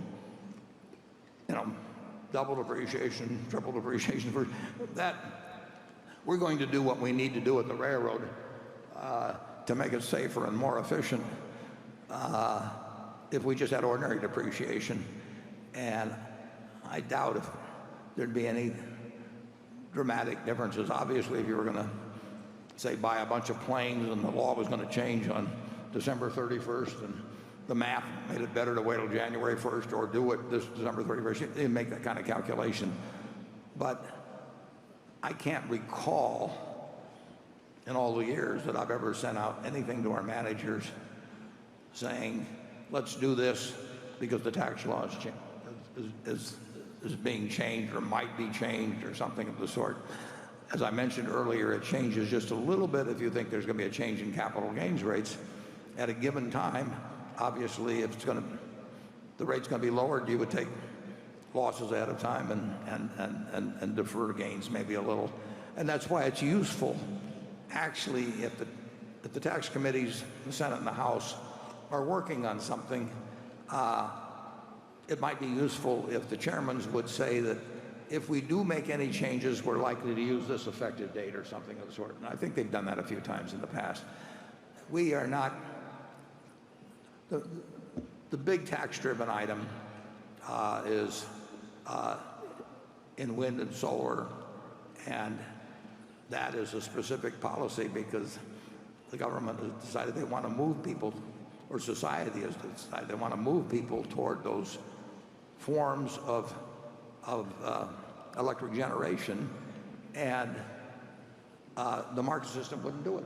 And there may come a time when the market system will do it all by itself. We won't make big changes, and it's so speculative anyway in terms of even what the law would be. But beyond that, if it becomes less speculative as the law, I mean, it really looks like something is going to, it doesn't change us big time at all. Charlie? Nothing to add. We're not going to change anything at the Berkshire, at the railroad for some little tax jiggle. If we need a bridge repaired, we're going to repair the bridge, and if we need a lot of track maintenance all the time and that sort of thing, and it just, I don't think Matt and I have ever had a talk about it since we've owned the railroad. Will BNSF need to rely more heavily on segments like intermodal to offset lost coal volumes? Yeah, the answer is coal is going to go down over time. I don't think there's much question about that. The specifics of any given year relate very importantly to the price of natural gas. I mean, right now the demand is somewhat up, a fair amount up from last year because natural gas is at $3.15 or $3.20, and the utilities can produce electricity in many cases quite a bit cheaper with coal than with natural gas, whereas with the $2 it would be natural gas. But over time, coal is in my mind is essentially certain to decline as a percentage of the revenue of the railroad. The speed at which it does, you don't create generation plants overnight, and so you can't predict the rate. And if natural gas is cheap enough, it's going to be you'll see a big conversion back to natural gas. So coal is going to go down as a percentage of revenues significantly. Certainly over 10 years it'll be quite significant, and who knows exactly year by year. We are looking for other sources of growth than coal. If you're tied to coal, you've got problems. Charlie? Well, if you go out over the extremely long term, I think that all the hydrocarbons will be used, including all the coal. So I think that in the end, these hydrocarbons are a huge resource for humanity, and I don't think we've got any good substitute. And I've never minded saving them for the next generation. I don't like using them up very fast. So I'm off on a little road on my own on this one. And people think that all this hydrocarbons are going to be stranded and the whole world's going to change. I think we're going to use every drop of the hydrocarbons sooner or later. We'll use them as chemical feedstocks. I regard all these things as very hard to predict, and I'm not at all sure that I would eventually expect natural gas to be pretty short in supply. A change in storage would make a big difference.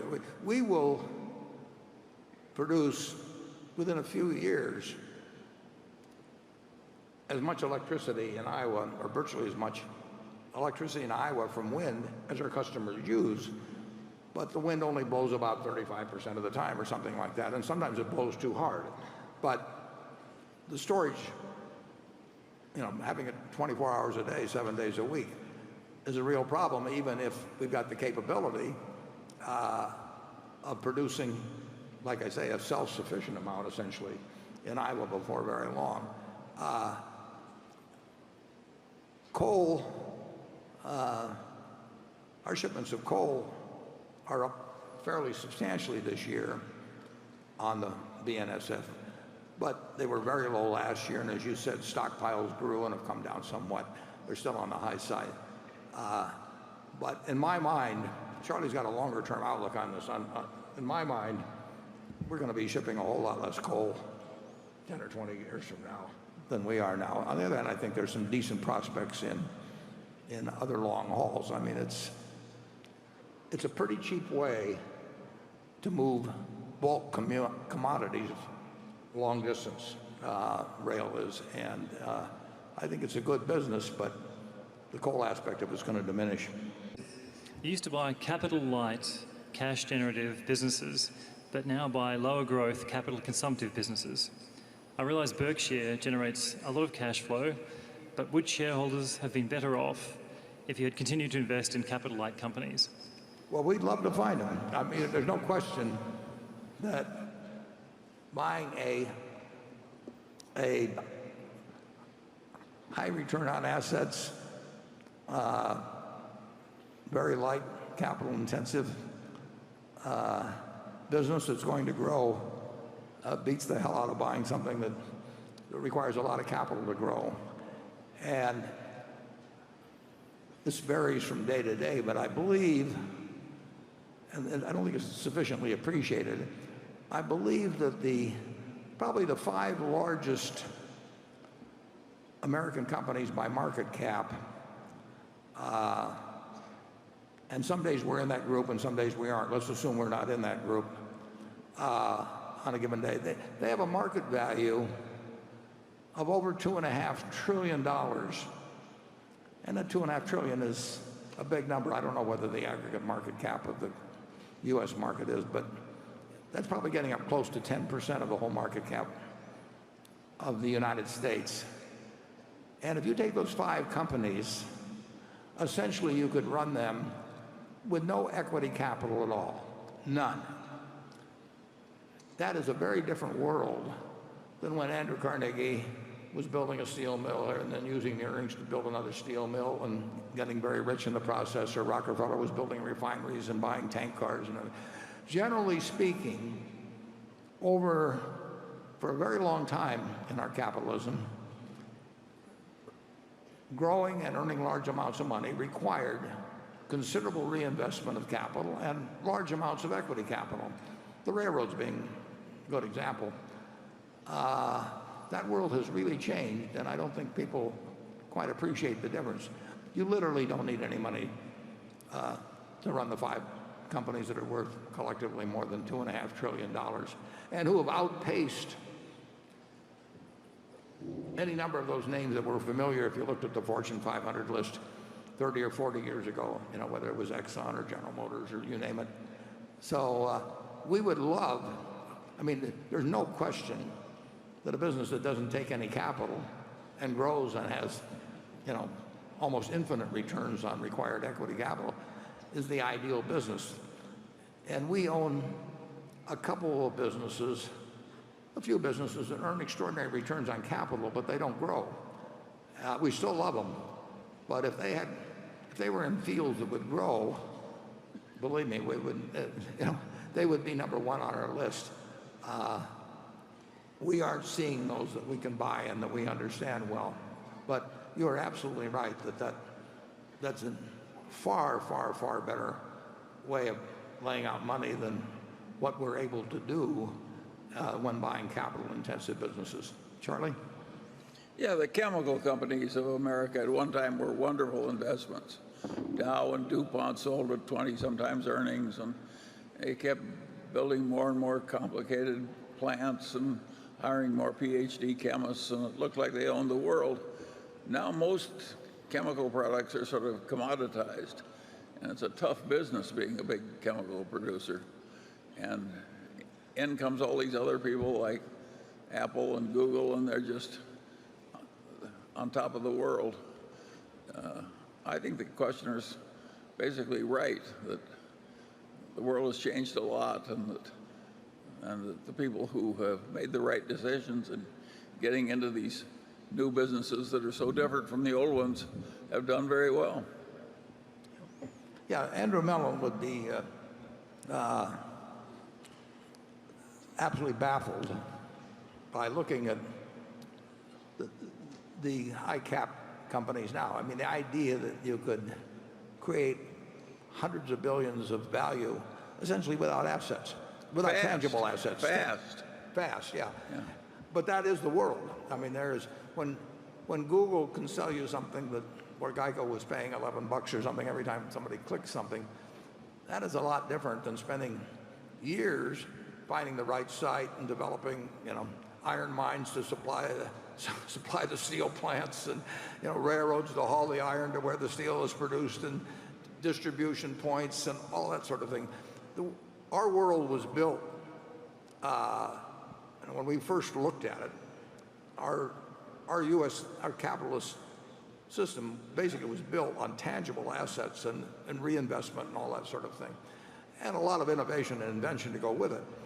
But this is so much better if you happen to be good at it, to essentially be able to build hundreds of billions of market value without really needing any capital. that is a different world than existed in the past. And I think it's a world that's likely to continue. I mean, the trend is, I don't think the trend in that direction is over by a long shot. A lot of the people who are chasing that sort of thing very hard now in the venture capital field are losing a lot of money. It's a wonderful field, but not everybody's going to win big in it. A few are going to win big in it. The majority of Berkshire's subsidiaries would do just as well if they were to stay independent companies. So that's my question. What is the value of Berkshire to the world? Yeah, well, I would say the question about, I'm with him to the point where he says that, which he accurately describes as delegation at the point of abdication, but I would argue that abdication actually, in many cases, will enable those businesses to be run better than they would if they were part of the S&P 500 and the target perhaps of activists or somebody that wants to get some kind of a jiggle in the short term. So I think that our abdication actually has some very positive value on the companies, but that, you'd have to look at it company by company. That we've got probably 50 managers in attendance here, and naturally they're not going to say anything probably on television or anything where they knock us or anything, but get them off in a private corner and just ask them whether they think their business can be run better with a management by abdication from Berkshire, but with also all the capital strengths of Berkshire, that any project that makes sense can be funded in a moment without worrying whether the banks are still lending like in 2008, or whether Wall Street will applaud it or something of that sort. So I think our hands-off style actually, I think, can add significant value in many companies. But we do have managers here you could ask about that. We certainly don't add the value by calling them up and saying that we've developed a better system, for turning out additives at Lubrizol or running Geico better than Tony Nicely can run it or anything of the sort. But we do we have a very objective view about capital allocation. We can free managers. I would say that we might very well free up at least 20% of the time of a CEO in the normal public, who would otherwise have a public company, just in terms of meeting with analysts and the calls and dealing with banks and all kinds of things that essentially we relieve them of. That they can spend all of their time figuring out the best way to run their business. So I think we bring something to the party, even if we're just sitting there with our feet up on the desk. Charlie? Yeah, we're trying to be a good example for the world. I don't think we'd be having these big shareholder meetings if there weren't a little bit of teaching ethos in Berkshire. And I've watched it closely for a long time. I'd argue that that's what we're trying to do, is set a proper example. Stay sane, be honest. Yeah. So I'm proud of Berkshire, and I don't worry too much if we sell Coca-Cola. I would say Geico is an extraordinarily well-run company, and it would be extraordinarily well-run if it were public. But it has gone from 2.5% of the auto insurance market to 12%. And part of the reason, the small part, the real key is Geico and Tony Nicely, but part of the reason is that when at least two of our competitors, big competitors, said that they would not meet their profit objectives if they didn't lighten up their interest in new business 8 or 10 months ago. I think our business decision to step on the gas is a better business decision, but I think that Geico as a public company would have more trouble making that decision than they do when they're part of Geico, because we are thinking about nothing but where Geico is going to be in 5 or 10 years. And if that requires having we want new business costs to penalize our earnings in the short term. And other people have different pressures. I'm not arguing with how they behave, because they have a different constituency than Geico has with Berkshire and what Berkshire has with its shareholders in turn. And I think in that case our system's superior. But it's not because we work harder. Charlie and I don't do hardly anything. Your periodic payment annuity business, the weighted average interest rate on these contracts is 4.1%, which doesn't sound particularly attractive given the current interest rate environment.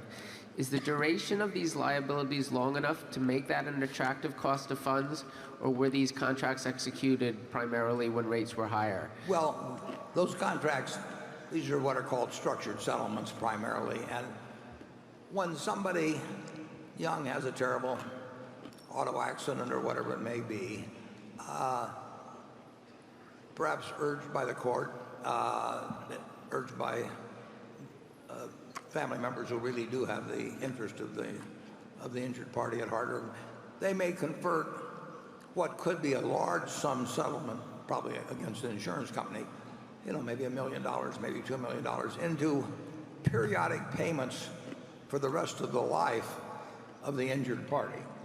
And we issue those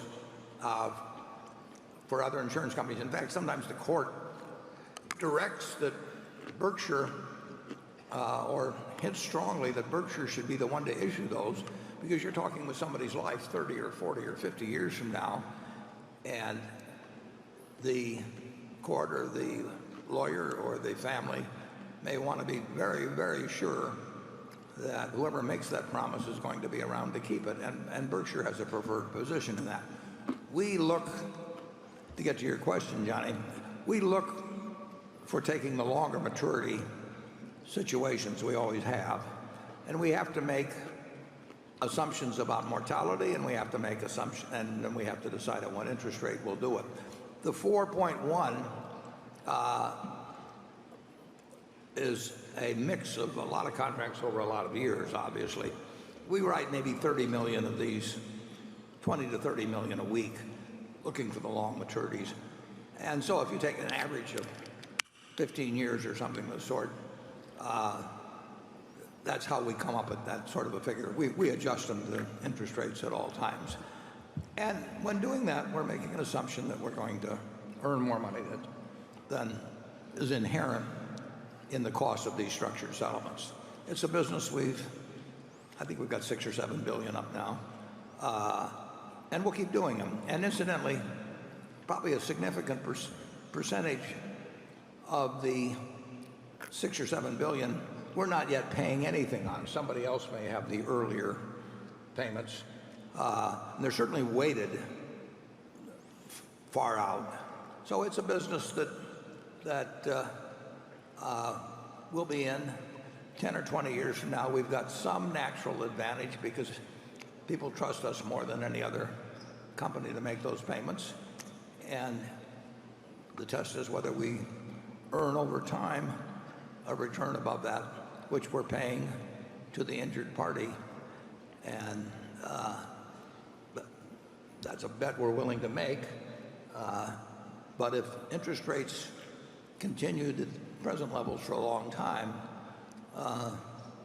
we would, assuming we kept the money in fixed income instruments, we'd have some loss in that. We've got an allowance in there for the expenses, incidentally, because we do make monthly payments to these people eventually. And we have to keep track of whether they're still alive or not, because you cannot count on the relatives of somebody that's deceased when a check is coming in every month to notify you promptly that the person has become deceased. But that number will go up over time. If interest rates stay where they are, that 4.1 will come down a little bit as we add new business. Back in 2001, you made an initial investment in USG shortly before the company declared bankruptcy due to the mounting asbestos liability. You held those shares through the bankruptcy. process, even though standard wisdom says that the equity in Chapter 11 is usually worthless. Can you explain why USG's equity was a safe investment? Well, I don't really remember all the details then. It was very cheap. Very cheap. Yeah, but I would say this. USG, we own, I'm not sure what percentage, but it's a very significant percentage. I don't know. 20% or something. Probably 30% or something like that. But the USG overall has just been disappointing because the gypsum business has been disappointing. And I think, I may be wrong, I think they went bankrupt twice, first from asbestos going back and then subsequently because they just had too much debt. So it has not been a brilliant investment. Now, if gypsum prices were at levels that they were in some years in the past, it would have worked out a lot better. But it hasn't been terrible. No, it hasn't been terrible. But gypsum has taken a real dive several times, and there has been too much gypsum capacity. And then when it comes back, the managements have been, not necessarily at USG, but including USG perhaps, they've gotten more optimistic about future demand than they should have. And they like, going back historically away, they like to build new plants. And it's a business where the supply has been potential supply has been significantly greater than demand in a lot of years. I mean, you've seen housing starts since 2008 and 9 not come back anywhere near as much as people anticipated. So gypsum prices have moved up, but not dramatically. So I just put that one down as not one of our great ideas, not one of my great ideas. Charlie wasn't involved in that. It's no disaster, though. No, it isn't. If Ajit Jain were to retire or, God forbid, be promoted, what would be the impact on the insurance operations, both with regards to underwriting profit as well as the development of float? Well, nobody could possibly replace Ajit. I mean, you can't come close. But we have a terrific operation in insurance. We really do. Outside of Ajit, and it's terrific squared with Ajit. There are things only he can do. But there are a lot of things that are institutionalized, a lot of things in our insurance business where we've got extraordinarily able management too. So Ajit, for example, bought a company that nobody here has heard of probably called Guard Insurance a few years ago, based in workers' comp primarily.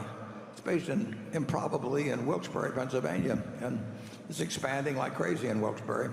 And it's been a gem.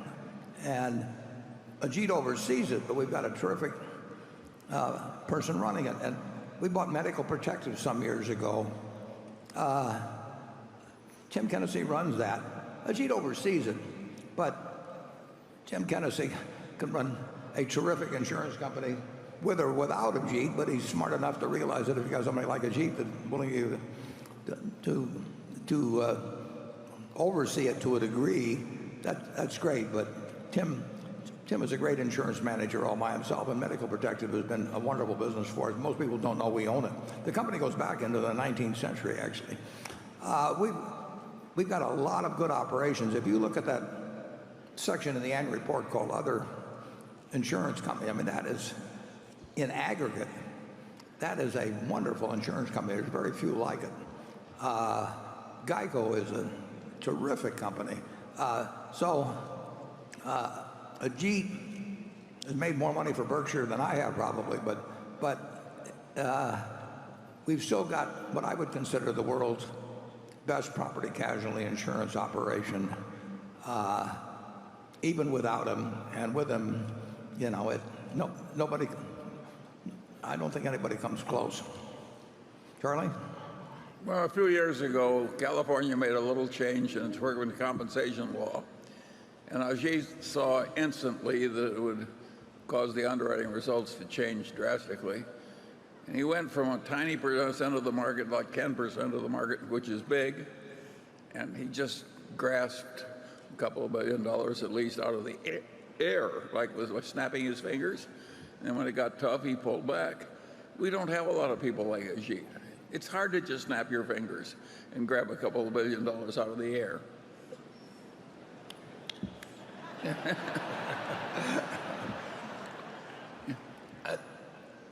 But we actually, the California workers' comp, though, Guard has moved into the, we have got a lot of terrific insurance managers. I mean, I don't know of a better collection anyplace. Ajit has found some of those. I've gotten lucky a few times. I mean, Tom Nerney at U.S. Liability, that goes back, what, 15, 16 years. He is a terrific operation. It's not huge, but it is so well managed. And people don't even know we own these things, but you look at that last line, and now we've added Peter Eastwood with Berkshire Hathaway especially, and these are really good businesses, I got to tell you. When you can produce underwriting profits and on top of that just hand more float, we don't have many businesses like that. Those are great businesses. We've got 100 billion plus of money that we get to earn on, while at the same time, overall, on balance, we're likely to make some additional money for holding it. If you can get somebody to hand you $104 billion and pay you to hold it while you get to invest and get the proceeds, it's a good business. Now, most people don't do well at it. And the problem is that what I just described tempts lots of people to get into it, and recently people have got into it really just for the investment management. It's a way to earn money offshore, and we don't do that, but it can be done for small companies with investment managers. So there's a lot of competition in it, but we have some fundamental advantages, plus we have in certain areas, plus we have absolutely terrific managers to maximize those advantages, and we're going to make the most of it. I've just been handed something Kraft Heinz came out with. They just came out with it commercially a few days ago, maybe a few weeks ago. At the directors' meeting, they had this. I had 3 of these. I'm sure that there's a member or two of the audience that may not approve of it, but they. I got to tell you, folks, it's good. It's a cheesecake arrangement with topping and Philadelphia cream cheese special on, so you create your own cheesecake. And I thought that I can eat it while Charlie's talking, and you'll be able to get it at the halftime. It's selling very well, and I think, just so you don't feel too guilty, I think it's 170 calories for this cherry one. Like I say, I had 3 of these. I don't mind having 500 or 600 calories for dessert. I'll let somebody else eat the broccoli, and I'll have the dessert. So we'll be eating this, but you too, at halftime. I think they brought 8,000 or 9,000 of these. I'll be disappointed if we don't run out. Actually, I'll be disappointed in you, not them. There seem to be fewer mentions by name of top-performing Berkshire managers in this year's annual letter. Does this mean you're changing your message regarding the succession plan for Berkshire's next CEO? Well, the answer to that's no.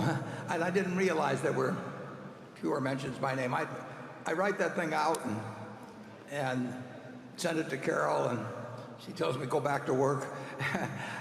I don't actually think that much about how many personally get named. I would say this, and this is absolutely true. We have never had more good managers. Now it's because we've got more good companies, but we have never had more good managers than we have now. So but it has nothing to do with succession.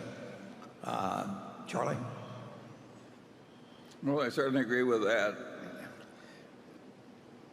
we don't seem to have a whole lot of 20-year-olds.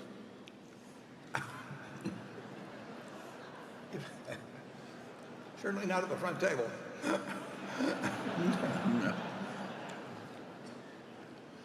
Now we've got an extraordinary group of good managers, which is why we can manage by application. It wouldn't work if we had a whole bunch of people who were had come with the idea of getting my job. I mean, if we had 50 people out there, all who wanted to be running Berkshire Hathaway, it would not work very well. But they have the jobs they want in life. Tony Nicely loves running Geico, and you go down the line, they have jobs they love, and that's a lot better in my view than having a whole bunch of them out there that are kind of doing their job there, kind of hoping the guy that's competing with them will fail, so that when I'm not around, they'll get the nod. It's a much different system than exists at most large American corporations. Where do you want to go fishing for the next 3 to 5 years? Which sectors are you most bullish on, and which sectors are you most bearish on? Charlie and I do not really discuss sectors much, nor do we let the macro environment or thoughts about it enter into our decision. We're really opportunistic, and we obviously are looking at all kinds of businesses all the time. I mean, it's a hobby with us almost, probably more with me than Charlie. But we're hoping we get a call, and we've got a bunch of fillers, and I would say this is true of both of us. We probably know in the first 5 minutes or less whether something is likely to or has a reasonable chance of happening. And it's just going to go through there, and it's going to, first question is can we really ever know enough about this to come to a decision? And that knocks out a whole bunch of things, and there's a few, and then if it makes it through there, there's a pretty good, reasonable chance we may do something. But it's not sector specific. We do love the companies, obviously, with the moats around the product, where consumer behavior can be perhaps predicted further out. But I would say it's getting harder for us anyway, to anticipate consumer behavior than we might have thought 20 or 30 years ago. I think that's just a tougher game now. But we'll measure it, and we'll look at it in terms of returns on present capital, returns on prospective capital. A lot of people give you some signals as to what kind of people they are, even in talking in the first 5 minutes, and whether you're likely to actually have a satisfactory arrangement with them over time. So a lot of things go on fast, but we know the kind of sectors we kind of like to, or the type of business we kind of like to end up in, but we don't really say we're going to go after companies in this field or that field or another field. Charlie, you want to? Yeah, some of our subsidiaries do little bolt-on acquisitions that make sense, and that's going on all the time. And of course we like it. But I would say the general field of buying whole companies, it's gotten very competitive. There's a huge industry of doing these leveraged buyouts. That's what I still call them. The people who do them think that's a kind of a bad marker, so they say they do private equity. It's like making the janitor call himself the chief of engineering or something. But at any rate, the people who do the leveraged buyouts, they can finance practically anything in about a week or so through shadow banking, and they can pay very high prices and get very good terms and so on. So it's very, very hard to buy businesses, and we've done well because there's a certain small group of people that don't want to sell to private equity.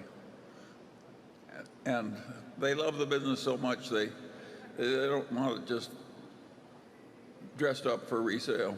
We had a guy some years ago came to see me, and he was 61 at the time, and he said, look, I've got a fine business, I got all the money I can possibly need, But he said, there's only one thing that worries me when I drive to work. Actually, there's more than one guy that's told me that's used the same term.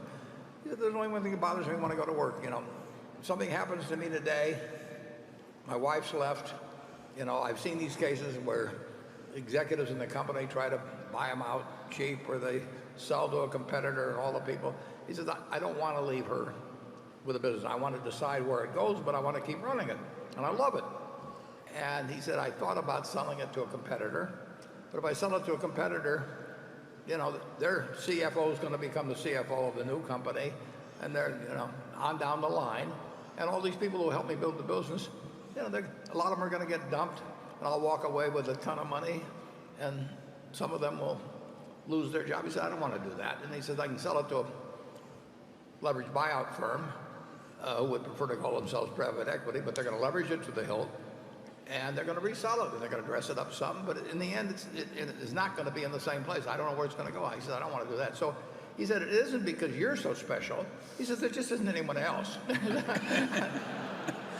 If you're ever proposing to a potential spouse, don't use that line. But that's what he told me, and I took it well, and we made a deal. Logically, unless somebody has that attitude, we should lose in this market. You can borrow so much money so cheap, and we're looking at the money as pretty much all equity capital, and we're not competitive with somebody that's going to have a very significant portion of the purchase price carried in debt, maybe averaging 4% or something.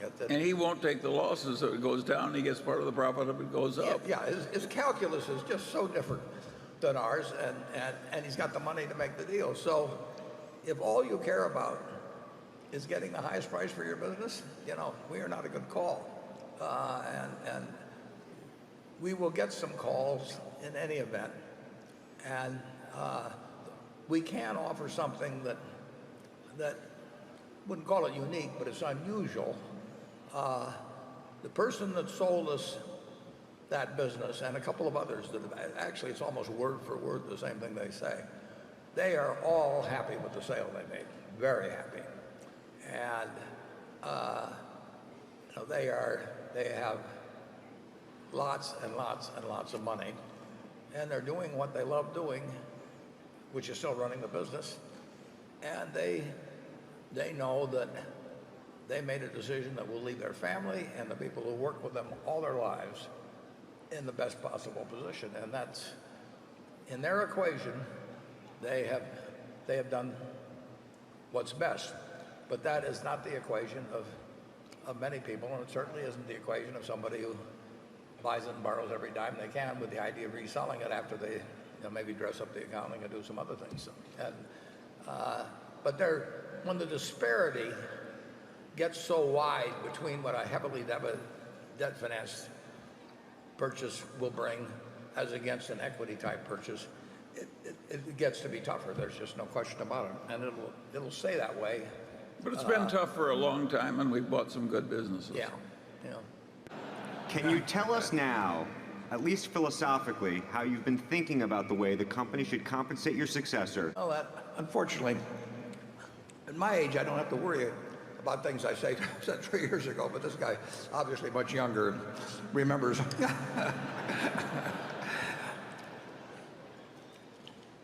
I'll accept his word that I said that. There's a couple possibilities, actually. I don't want to get into details on them, but you may have, and I actually would hope that we would have somebody, that's already very rich, which they should be, been working a long time, and have got that kind of ability, that's very rich, and really is not motivated by whether they have 10 times as much money as they and the families can need, or 100 times as much. And they might even wish to perhaps set an example by engaging for something far lower than actually what you could say their true market value is. And that could or could not happen. I think it'd be terrific if it did, but I can't blame anybody for wanting their market value. And then if they didn't elect to go in that direction, I would say that you would probably pay them a very modest amount and then have an option which increased in value or increased in striking price annually. Nobody does this hardly. The Graham Holdings has done it. The Washington Post company did a little bit, but would increase because, assuming that there were substantial retained earnings every year, because why should somebody retain a bunch of earnings and then claim they'd actually improve the value simply because they withheld the money from shareholders? So very easy to design that, and in private companies, people do design it that way. They just don't want to do it in public companies because they get more money the other way. But they might have a very substantial one that could be exercised, but where the shares had to be held for a couple of years after retirement, so that they really got the result over time that the majority of the stockholders would be able to get and not be able to pick their spots as to when they exercised and sold a lot of stock. It's not hard to design, and it really depends who you're dealing with in terms of actually how much they care about money and having money beyond what they can possibly use. And most people do have an interest in that, and I don't blame them. But I don't know, what do you think, Charlie? Well, one thing I think is that I have avoided all my life compensation consultants. To me, it's sort of, I hardly can find the words to express my contempt. I will say this, if the board hires a compensation consultant after I go, I will come back. Mad. So I think there's a lot of mumbo jumbo in this field, and I don't see it going away. Oh, it isn't going to go away. Yeah. No, it's going to get worse. I mean, if you look at, the way compensation gets handled, everybody looks at everybody else's proxy statement and says we can't possibly hire a guy that isn't been. It's ridiculous. So on, and the human relations department, work for the CEO, come in and suggest a consultant. What consultant is ever going to get another assignment if he says you should pay your CEO below down in the fourth quartile because you're getting a fourth quartile result? I mean, it just, it isn't that the people are evil or anything. It's just the nature of the situation. It produces a result that is not consistent with how representatives of the owners should behave. It's even worse than that. Capitalism is the golden goose that we all live on, and if people generally get so they have contempt for it because they don't like the pay arrangements and the system, your capitalism may not last as well, and that's like killing the golden goose. So I think the existing system has a lot wrong with it. I think there is something coming in pretty soon. I may be wrong about this, where companies are going to have to put in their proxy statement the CEO's pay to the average pay or something like that. That isn't going to change anything. I mean, it won't change a thing. It won't change a thing, and it'll cost us. By the way, it won't get any headlines either. It'll be tucked away. It'll cost us a lot of money, with 367,000 people employed around the world, and I mean, we'll hope to get something that makes it somewhat simpler so we can use estimates or something of the sort. But to get the median income or whatever, however the rules may read, and that's what consultants are for, Warren.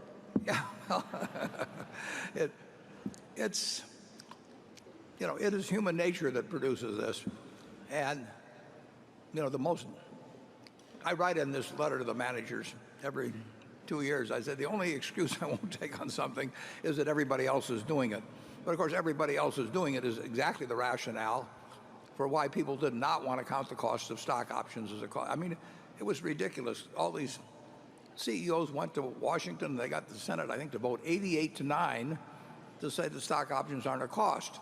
And then a few years later, that it became so obvious that they finally put it in, so it was a cost. It reminded me of Galileo or something. I mean, all these guys. Worse. It was way worse. The Pope behaved better to Galileo than he was. Well, anyway, I would hope like I say, somebody, whoever, and it doesn't even have to be, I'm not talking about the current successor or anybody else. I mean, these successors down the line are probably going to have gotten very, very wealthy by the time they're running Berkshire. And the incremental value of wealth gets very close to zero at some point. And there is a chance to use it as a different sort of model. But I don't have any problem if a system is devised that recognizes retained earnings. I've never heard anybody talk about it.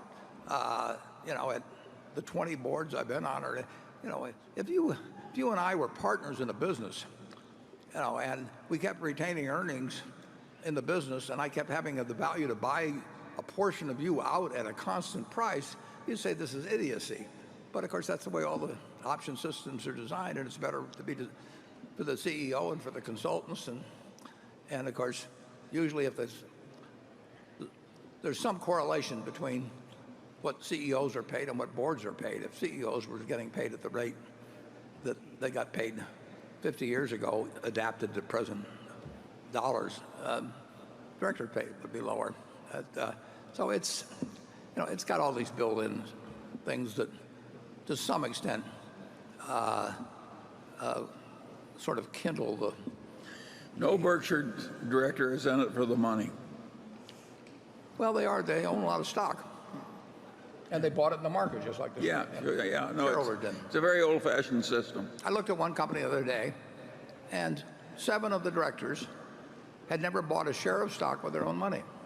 Now they've been given stock, but not one of the. I mean, I didn't say not one. 7 of the directors had never actually bought a share of stock, and there they are, making decisions on who should be CEO and how they should be paid and all that sort of thing. But they've never felt like shelling out a dollar themselves. Now they've been given a lot of stock.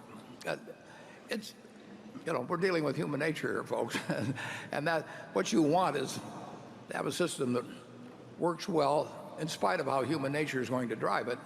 And we've done awfully well in this country in that respect. I mean, American businesses overall has done very, very well for the Americans generally. But not every aspect of it is exactly what you want to teach your kids. What impact do you expect the widening of the Panama Canal, which was completed last year, to have on the West Coast port shipments that BNSF has traditionally carried through to exchange points for the eastern U.S. railroads? Chicago has got lots of problems, and it's going to continue for a long. I mean, that requires a big solution. When you think of how the railroads developed, I mean, Chicago was the center, and you laid the rails, and there were a whole bunch of different railroads, 100 years ago, and the city grows up around them and everything. So Chicago can be a huge problem. But getting to intermodal, I think intermodal will do very well. But you are correct that car loadings actually hit a peak in 2006. So here we are 11 years later. And the investment of the 5 big Class 1 railroads, 4 of the biggest, if you look at their investment beyond depreciation, it's tens and tens of billions of dollars, and we're carrying less freight, the 4 in aggregate, than we were in 2006. And coal will continue to decrease. It's a good business, and it has big advantages over truck in many respects. Truck gets much more of a free ride in terms of the fact that their right-of-way, which is the highway system, is subsidized to a much greater degree beyond the gas tax, than the railroad industry. But it has not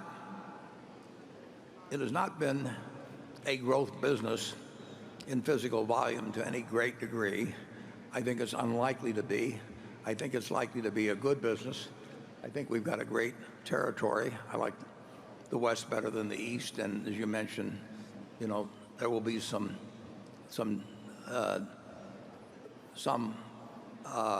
intermodal traffic that gets diverted to eastern ports, perhaps. Or so on. Overall, we've got a terrific system in that respect, and we will do well. It would be more fun if we had something where you could expect aggregate car loadings to increase 2 or 3 or 4% a year, but I don't think that's going to happen. I do think our fundamental position is terrific. However, I think we'll earn decent returns on capital, but I think that's the limit of it. The two of you have largely avoided capital allocation mistakes by bouncing ideas off of one another. Will this continue long into Berkshire's future? It can't continue very long. Don't get defeatist, Charlie. Any successor that's put in at Berkshire, capital allocation abilities and proven capital allocation abilities are certain to be uppermost in the board's minds, or in the current case, in terms of my recommendation, Charlie's recommendation, for what happens after we're not around. Capital allocation is incredibly important at Berkshire. Right now we have 280 or 90 billion, whatever it may be, of shareholders' equity. If you take the next decade alone, nobody can make accurate predictions on this, but in the next 10 years, if you just take and depreciation right now is another $7 billion a year, something on that order. The next manager in the decade is going to have to allocate maybe $400 billion or something like that, maybe more, and it's more than already has been put in. So 10 years from now, Berkshire will be an aggregation of businesses where more money has been put in that decade than everything that took place ahead of time. So you need a very sensible capital allocator in the job of being CEO of Berkshire, and we will have one. It would be a terrible mistake to have someone in this job where really capital allocation might even be their main talent. It probably should be very close to their main talent.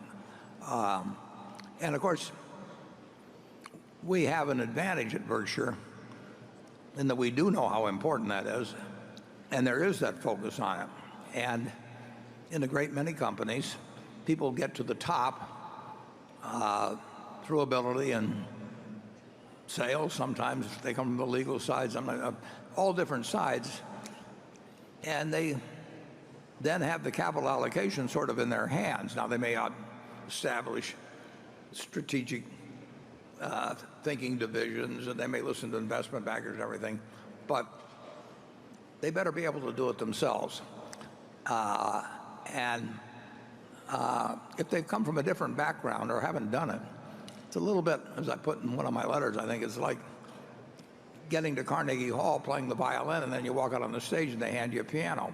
I mean, it is something that Berkshire would not do well if somebody was put in who had a lot of skills in other areas, but really did not have an ability of capital allocation. I've talked about it as being something I call a money mind. I mean, people can have 120 IQs or 140 IQs or whatever it may be, very similar scoring abilities in terms of intelligence tests, and some of them have minds that are good at one type of thing and some of them another. I've known very bright people that do not have money minds, and they can make very unintelligent decisions. They can do all kinds of other things that most mortals can't do, but it just isn't the way their wiring works. And I've known other people that really would not do that brilliantly. They do fine, but on an SAT test or something like that.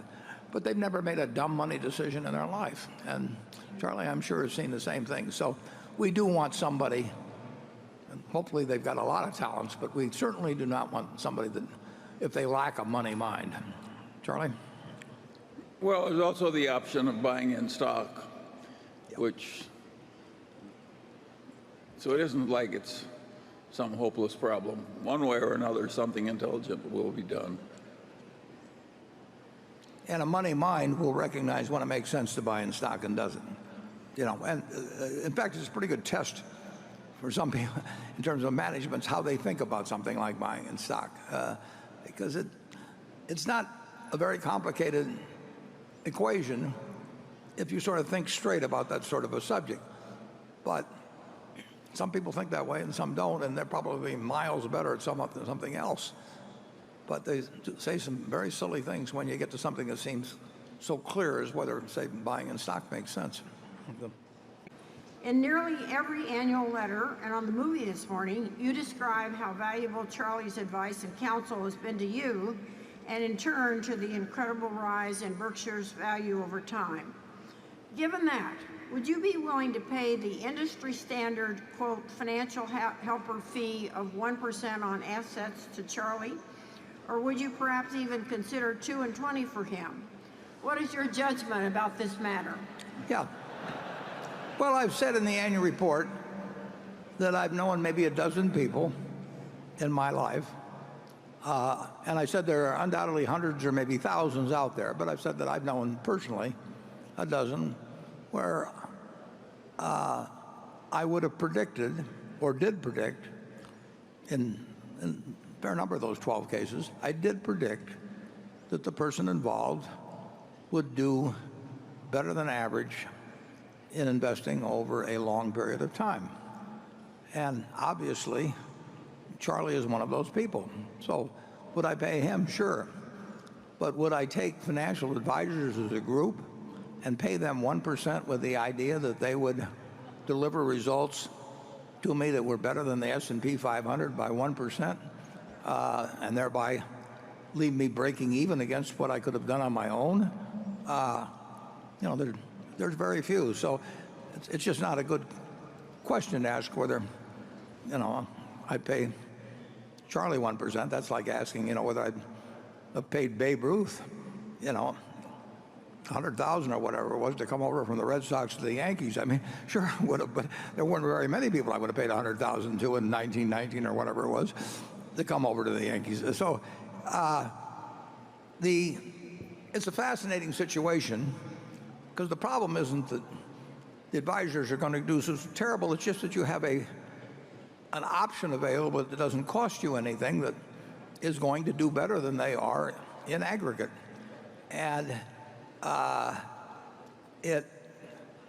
it's an interesting question. I mean, if you hire an obstetrician, assuming you need one, they're going to do a better job of delivering the baby than, if the spouse comes in to do it, or if they just pick somebody up off the street. And if you go to a dentist, if you hire a plumber, in all the professions, there is value added by the professionals as a group compared to doing it yourself or just randomly picking laymen. In the investment world, it isn't true. I mean, the active group, the people that are professionals in aggregate, cannot do better than the aggregate of the people who just sit tight. And if you say, well, in the active group, there's some person that's terrific, I will agree with you. But the passive people can't all pick that person, and they don't know how to identify them. So it's even worse than that. The expert who's really good, when he gets more and more money in, he suffers just terrible performance problems. Yeah. And so you'll find the person who has a long career at 2 and 20, and if you analyze it, net all the people have lost money because some of the early people have had a good record, but more money come in later and they lose it. So the investing world is it's a morass of wrong incentives, crazy reporting, and I'd say a fair amount of delusion. Yeah, if you ask me whether those 12 people I picked would do better than the S&P working with $100 billion, I would answer that probably none of them would. I mean, that would not be their perspective performance. But when when I was talking of them, or referencing them. And when they actually worked in practice, they dealt generally with pretty moderate sums. And as the sums grew, their relative advantage diminished. I mean, it's so obvious from history. The example I used in the report, I mean, the guy who made the bet with me, and incidentally, all kinds of people didn't make the bet with me because they knew better than to make the bet with me. There were hundreds, at least a couple hundred underlying hedge funds. These guys were incented to do well. The fund-to-fund manager was incented to pick the best ones they could pick. The guy who made the bet with me was incented to pick the best fund-to-funds. And tons of money, and just with those 5 funds, a lot of money went to pay managers for what was subnormal performance over a long period of time. And it can't be anything but that. And it's an interesting, profession when you have tens of thousands or hundreds of thousands of people who are compensated based on selling something that in aggregate can't be true, superior performance. So, but it'll continue, and the best salespeople will tend to attract the most money, and because it's such a big game, people will make huge sums of money, far beyond what they're going to make in medicine or you name it. I mean, repairing the country's infrastructure. I mean, the big money is, huge money is in selling people the idea that you can do something magical for them. And if you even have $1 billion fund, and get 2% of it for terrible performance, that's $20 million. In any other field, it would just blow your mind. But people get so used to it, in the field of investment, that it just sort of passes along. And $10 billion, I mean, $200 million fees. We've got 2 guys in the office, that are managing $11 billion. Well, no, they're not. I'm sorry. They're managing $20 billion. Between the 2 of them, $21 billion maybe. We pay them $1 million a year, plus the amount by which they beat the S&P. They have to actually do something to get contingent compensation, which is much more reasonable than 20%. But how many hedge fund managers in the last 40 years have said, I only want to get paid if I do something for you?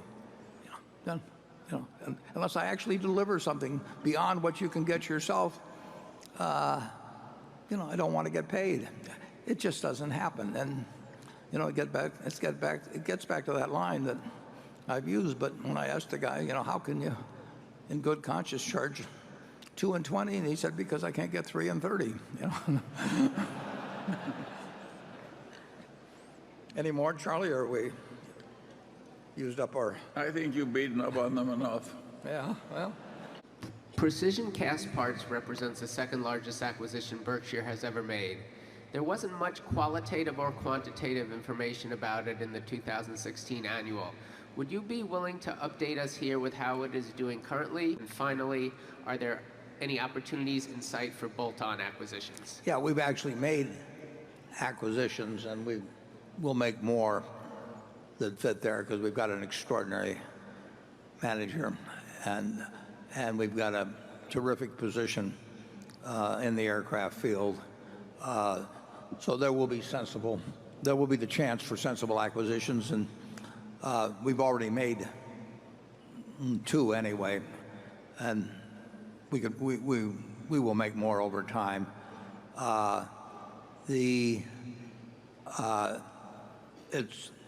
The amortization of intangibles is the only big purchase price adjustment. That's something over $400 million a year, non-deductible. In my mind, that's 400 and some million of earnings. I do not regard the economic goodwill of Precision Cast Parts being diminished at that rate annually. That is and I've explained that in some degree. The as a very long-term business, you can worry about 3D printing. I don't think you have to worry about aircrafts being manufactured. But aircraft deliveries can be substantially altered in relation to any given backlog in most cases. So the deliveries can be fairly volatile, but I don't think the long-term demand is anything I worry about. And the question is whether anybody can do it better or cheaper, or like I say, whether 3D printing at least takes away part of the field in some respect. But overall, I will tell you, I feel very good about precision cast-parts. It is a very long-term business. I mean, we have contracts that run for a very long time, and like I say, the initiation of a new plane may be delayed or something of the sort. But if you take a look at the engine that's in the other adjoining room here and in our exhibition hall,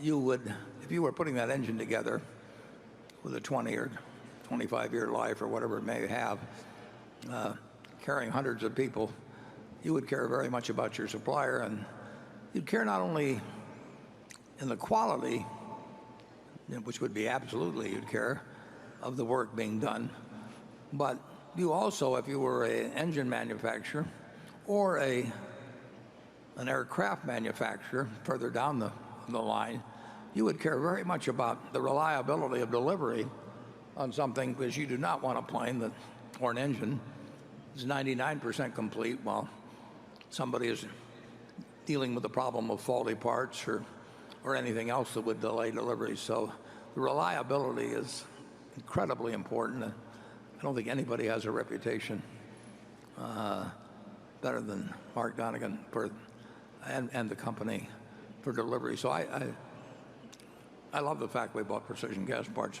Charlie? Yeah, well, what's interesting about it, too, is that it's a very good business purchased at a fair price but this is no screaming bargain like the old days. No. For quality businesses, you pay up now a lot more than we used to. Yeah, that's absolutely true, and you don't get a bargain price. The $400+ million, incidentally, goes on for quite a while too, and we'll explain it in the report, just as we'll explain that the depreciation charge at a railroad would not be adequate. I mean, it's the way accounting works, and starting, I don't even want to tell you about this one, but starting the first of next year, accounting is going to become sort of a nightmare in terms of Berkshire and other companies, because they're going to have us mark our equities to market, just like we were a Wall Street trading firm or something.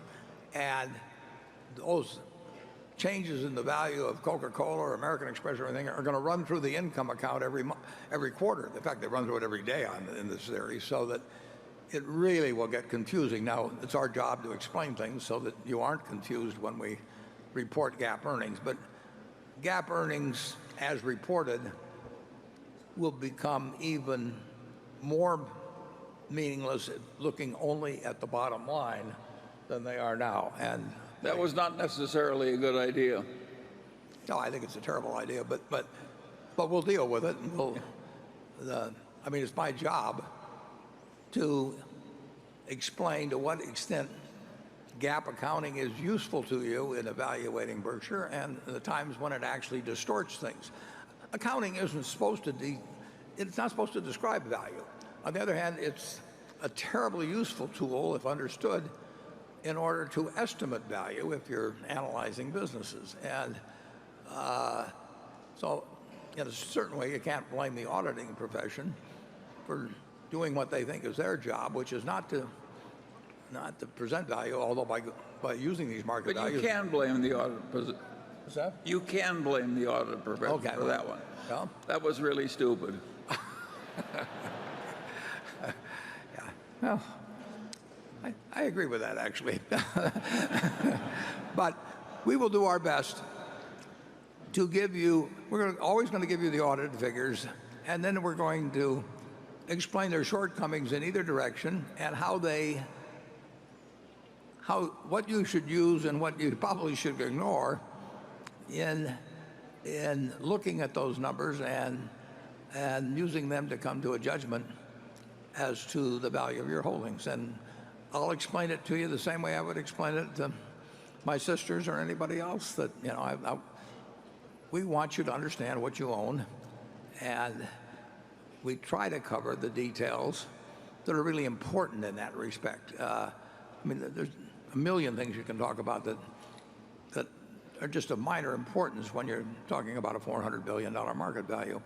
But they're the things that if Charlie and I were talking about the company, they'd be the figures or the interpretations or anything that we would regard as important in sort of coming to an estimate of the value of the business. But it's going to be, you can't knock the media. I mean, they've only got a few paragraphs to describe the earnings of Berkshire every quarter. But if they simply look at bottom line numbers, what can be silly this year will become absolutely ludicrous next year because of the new rule that comes into effect for 2018. What is the probability of duplicating your great investment track record in China's stock market? It's like determining the order of presidency between a louse and a flea. Yeah. I do think that the Chinese stock market is cheaper than the American market. And I do think China has a bright future. And I also think that there'll be growing pains, of course. But we have this opportunistic way of going through life. We don't have any particular rules about which market we're in or anything like that. Well, Charlie's delivered a headline anyway now. Munger predicts China market will outperform U.S. With the current U.S. president focusing on retention of U.S. jobs, will Berkshire Hathaway still consider future investments in 3G Capital if those investments result in the purchase of U.S. companies and the elimination of more U.S. jobs? Essentially, 3G management, and I've watched them up very close at Kraft Heinz, is basically they believe in having a company as productive as possible. And of course, the gains in this world for the people in this room and people in Omaha and the people throughout America have come through gains in productivity. If there had been no change in productivity, we would be living the same life as people lived in 1776. Now, the 3G people do it very fast, and they're very good at making a business productive with fewer people than operated before. But we've been doing that in every industry, whether it's steel or cars or you name it, and that's why we live as well as we do. We prefer at Berkshire, I wrote about this a year ago, we prefer to buy companies that are already run efficiently, because frankly, we don't enjoy the process at all of getting more productive. I mean, it's not pleasant, but it is what has enabled the country to progress, and nobody has figured out a way to double people's consumption per capita without in some way improving productivity per capita. It's a good question in whether it's smart overall if you think you're going to suffer politically, because political consequences do hit businesses. So I don't know that I can answer the question categorically, but I can tell you that they not only focus on productivity and do it in a very intelligent way, but they also focus to a terrific degree on product improvement, innovation, and all of the other things that you want a management to focus on. And I hope that at the lunchtime, if you had the Kraft Heinz cheesecake, you'll agree with me that product improvement and innovation there is just as much a part of the 3G playbook as productivity. I don't personally, we have been through the process of buying into a textile business that employed a couple thousand people and went out of business over a period of time, or a department store business that was headed for oblivion. And it is just not as much fun to be in a business that cuts jobs rather than one that adds jobs. So Charlie and I would probably forego personally having Berkshire directly buy businesses where the main benefits would come from increasing productivity by actually having fewer workers. But I think it's pro-social to think in terms of improving productivity, and I think the people of 3G do a very good job at that. Charlie? Well, I agree with you. I don't see anything wrong with increasing productivity. On the other hand, there's a lot of counterproductive publicity to doing it. Just because you're right doesn't mean you should always do it. Yeah, I'd agree with that. What are your latest thoughts on raising the share repurchase threshold? When the time comes, and it could come reasonably soon, even while I'm around, where we really don't think we can get the money out in a reasonable period of time into things we like, we have to re-examine then what we do with those funds that we don't think can be deployed well. And at that time, it would make a decision, and it might include both, but it could be repurchases, it could be dividends. There are different inferences that people draw from a dividend policy than from a repurchase policy, that in terms of expectations that you won't cut a dividend and that sort of thing. So you have to factor that all in. But if we felt that we had cash that was unlikely to be used, excess cash, in a reasonable period of time, and we thought repurchases at a price that was still attractive to continuing shareholders was feasible in a substantial sum, that could make a lot of sense.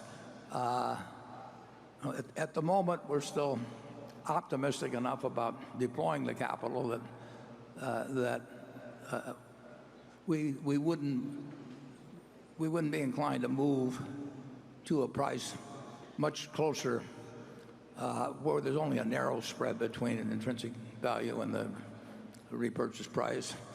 But at a point, the burden of proof is definitely on us. I mean,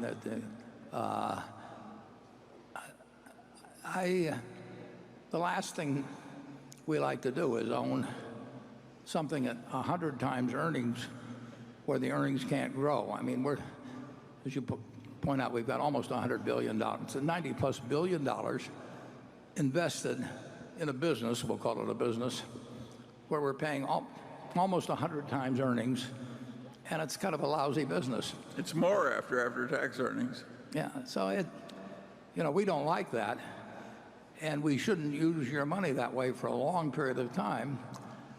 And then the question is, are we going to be able to deploy it? And I would say that history is on our side, but it'd be more fun if the phone would ring instead of just relying on history books.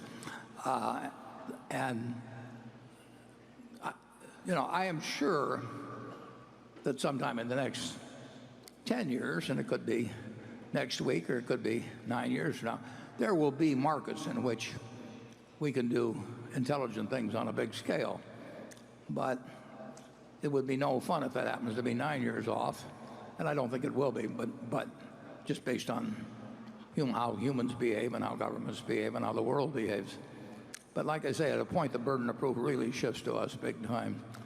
And there's no way I can come back here 3 years from now and tell you that we hold $150 billion or so in cash or more, and we think we're doing something brilliant by doing it. Charlie?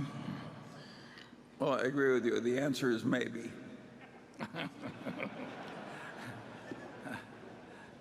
He does have a tendency to elaborate. Station 11. Thank you, Mr. Buffett and Mr. Munger. I am Anil Narang from Short Hills, New Jersey, and New Delhi, India. This is my 18th time to this wonderful event, and profoundly thank you for your extraordinary wisdom, generosity, and time. As I'm involved with sustainable investments that also do not directly harm animals, I would appreciate your perspective, if any, on the practices of your CTB subsidiary, which is somewhat involved in pig, poultry, and egg production. Somewhat indirectly related, as you shared your concern on nuclear war extensively at the last annual meeting, I would love to pick your brain on Albert Schweitzer's Nobel Peace Prize acceptance speech shortly after the first nuclear bombs were detonated, that compassion can attain its full breadth and depth if it is not limited to humans only. Thank you. Well, that's a pretty broad question. I would say on your first point, we have a subsidiary, CTB, run by Vic Mancinelli. And I sit down with him once a year, and he's a terrific manager. He's one of our very best. You don't hear much about him. And they do make the equipment for poultry growers. And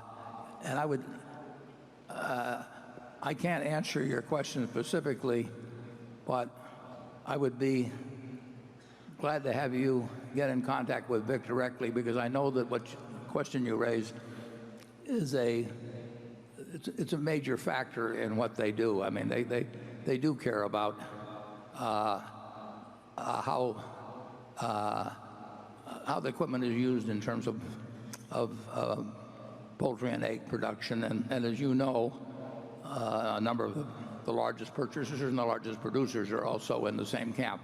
But I can't tell you enough about it directly that I can give you a specific answer, but I can certainly put you in touch with Vic, and I think you would find him extremely well informed and doing some very good things in the area that you're talking about.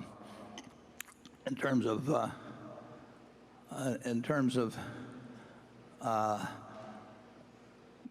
the nuclear weapon question, I'm very pessimistic on weapons of mass destruction generally, although I don't think that nuclear probably is quite as likely as either biological, primarily biological, maybe, and maybe cyber. I don't know that much about cyber, but I do think that's the #1 problem of mankind. But I don't think I can say anything particularly constructive on it now. Charlie? Well, I don't think we mind killing chickens. And I do think we're against nuclear war, so. Yeah.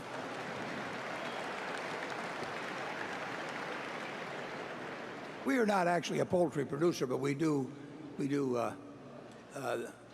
they use our equipment, and that equipment has been changed substantially in the last 10 or 15 years. But again, I'm not that good on the specifics that I can give them to you, but I can certainly put you in touch with Vic. Since Todd and Ted joined Berkshire, the market cap of the company has doubled, and cash on hand is now nearly $100 billion. It doesn't look like Todd and Ted have been allocated new capital on the same relative basis. Why?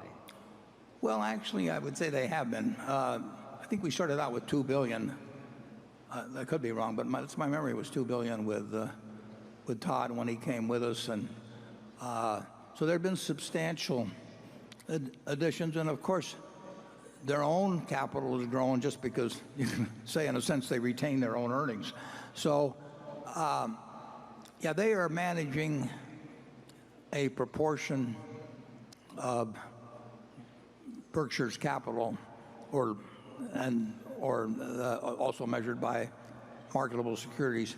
I think they're managing a proportion that's pretty similar, maybe even a little higher than when each one of them entered, and Ted entered a year or two after Todd. I think they would agree that it's tougher to run $10 billion than it is to run $1 or $2 billion. I mean, your expectable returns go down as you get into larger sums, but the decision to bring them on has been terrific. I mean, they have they've done a good job of managing marketable securities. They made more money than I would have made with that same what is now $20 billion, but originally was $2 billion. And they've been of terrific help in a variety of ways beyond just money management. So that decision, that's been a very, very good decision. And they're smart. They're good they have money minds. They are good specifically at investment management, but they're absolutely first-class human beings, and they really fit Berkshire. So that was Charlie gets credit for Todd. He met Charlie first, and I'll claim credit for Ted, and I think we both feel very good about the decisions. Charlie? Well, I think the shareholders are very lucky to have them because they both think like shareholders. After all, it came up that way, and that is not the normal way headquarters employees think. It's a pretense that everybody takes on, but the reality is different. And these people really deeply think like shareholders, and they're young and smart and constructive. So we're all very lucky to have them around. Yeah, their mindset is 100%. What can I do for Berkshire, not what can Berkshire do for me? And believe me, you can spot that over time with people. And on top of that, they're very talented. But it's hard to find people young, ambitious, very smart, that don't put themselves first. And every experience we've had, they do not put themselves first, they put Berkshire first. And believe me, I can spot it when people are extreme in one direction or another. Maybe I'm not so good around the middle, but you couldn't have two better people in those positions. But you can say, well, why don't you give them another $30 billion each or something? I don't think that would improve their lives or their performance. They may be handling more as they go along, but the truth is, I've got more assigned to me than I can handle at the present time, as proven by the fact that we've got this $90 billion plus around. I think there are reasonable prospects for using it, but if you told me I had to put it to work today, I would not like the prospect. Charlie? Well, I certainly agree with that. It's a lot harder now than it was at times in the past. While the voting influence of Class B shareholders are expected to increase over time, it will not be large enough to have a big influence on Berkshire's affairs. With that in mind, and recognizing the great importance on having Berkshire buy back and retire Class A shares in the long run, I was just wondering if the firm has compiled a pipeline of potential future sellers from the ranks of the company's existing shareholders. Given the limited amount of liquidity for the shares, privately negotiated transactions with these sellers, like the one you negotiated in December 2012, would end up being in the best interest of both parties. Well, again, it would depend on the price of Berkshire. So in terms of what I give away annually, it's the last 2 years it's been about $2.8 billion per year. That can be, that's one day's trading in Apple. I mean, the amount I'm giving away is in terms of Berkshire's market cap. I mean, you're down to 0.7% of the market cap. So it's not a big market factor, and it's really wouldn't be that illiquid. So I know of a few big holders that might have 8,000 or 10,000 shares of A, but the market can handle it. Now, when we bought that block of, I think it was 12,000 shares of A, I mean, we bought it because we thought it increased the intrinsic business value of Berkshire by a significant amount, and we paid the seller what the market was at the time. And we are open to that up to 120%, and who knows if it came along at the time and it was 124% or something. It was a very large block, and the directors decided that was okay. It still was a significant discount. We might very well buy it. But in terms of the orderly flow of the market or anything like that, there will be no problems, just as there haven't been, when I've given away, I do it every July, when I've given away the last 2 years, some of the foundations may keep it for a while, but they have to spend what I give them. And they may build up a position in B for, a fairly significant dollar amount, but they're going to sell it. And it is true that for a period after I die, there'll be a lot of votes still in the estate and later in a trust. But, that will get reduced over time. I see no problem with our capitalization over time. I like the idea of a fair number of votes being concentrated with people that believe in the culture strongly and would not be thinking about whether they get a 20% jump in the stock if somebody came along with some particular plan. But eventually that's going to get diminished. It continues to get diminished. And I think in terms of, there's a very good market in Berkshire shares.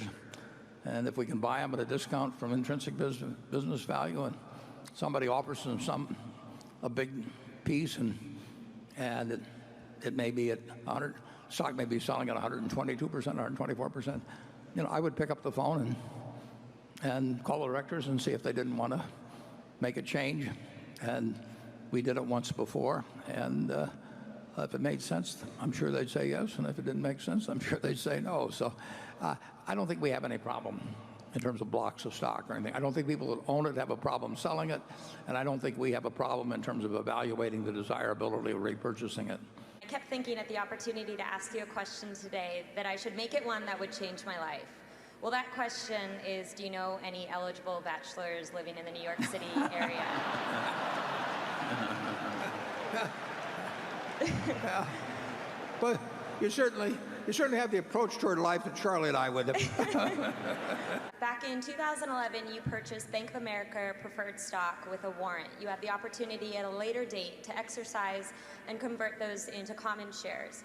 When you're looking at evaluating that decision to exercise that position, which would increase all of our Berkshire holdings, or the value of the Berkshire holdings, what are you going to consider when you're looking at that? Well, it's almost, if the price of the stock is above $7 a share, which seems quite likely, whether we were going to keep it or not, it would still make sense for us to exercise the warrant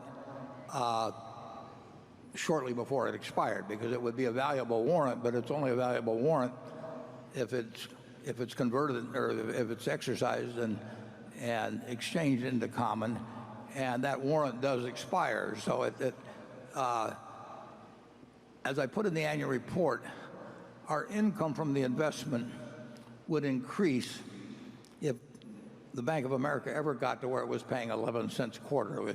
We get $300 million off the year off the preferred, and for us to use the preferred as payment in the exercise of the warrant, we would want to feel we were getting more than $300 million a year, and that would take 11 cents quarterly.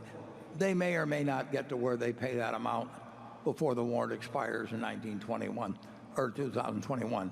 If it does get to there, we'll exercise the warrant, and then instead of owning the $5 billion of preferred and the warrant, we'll have 700+ million shares of common.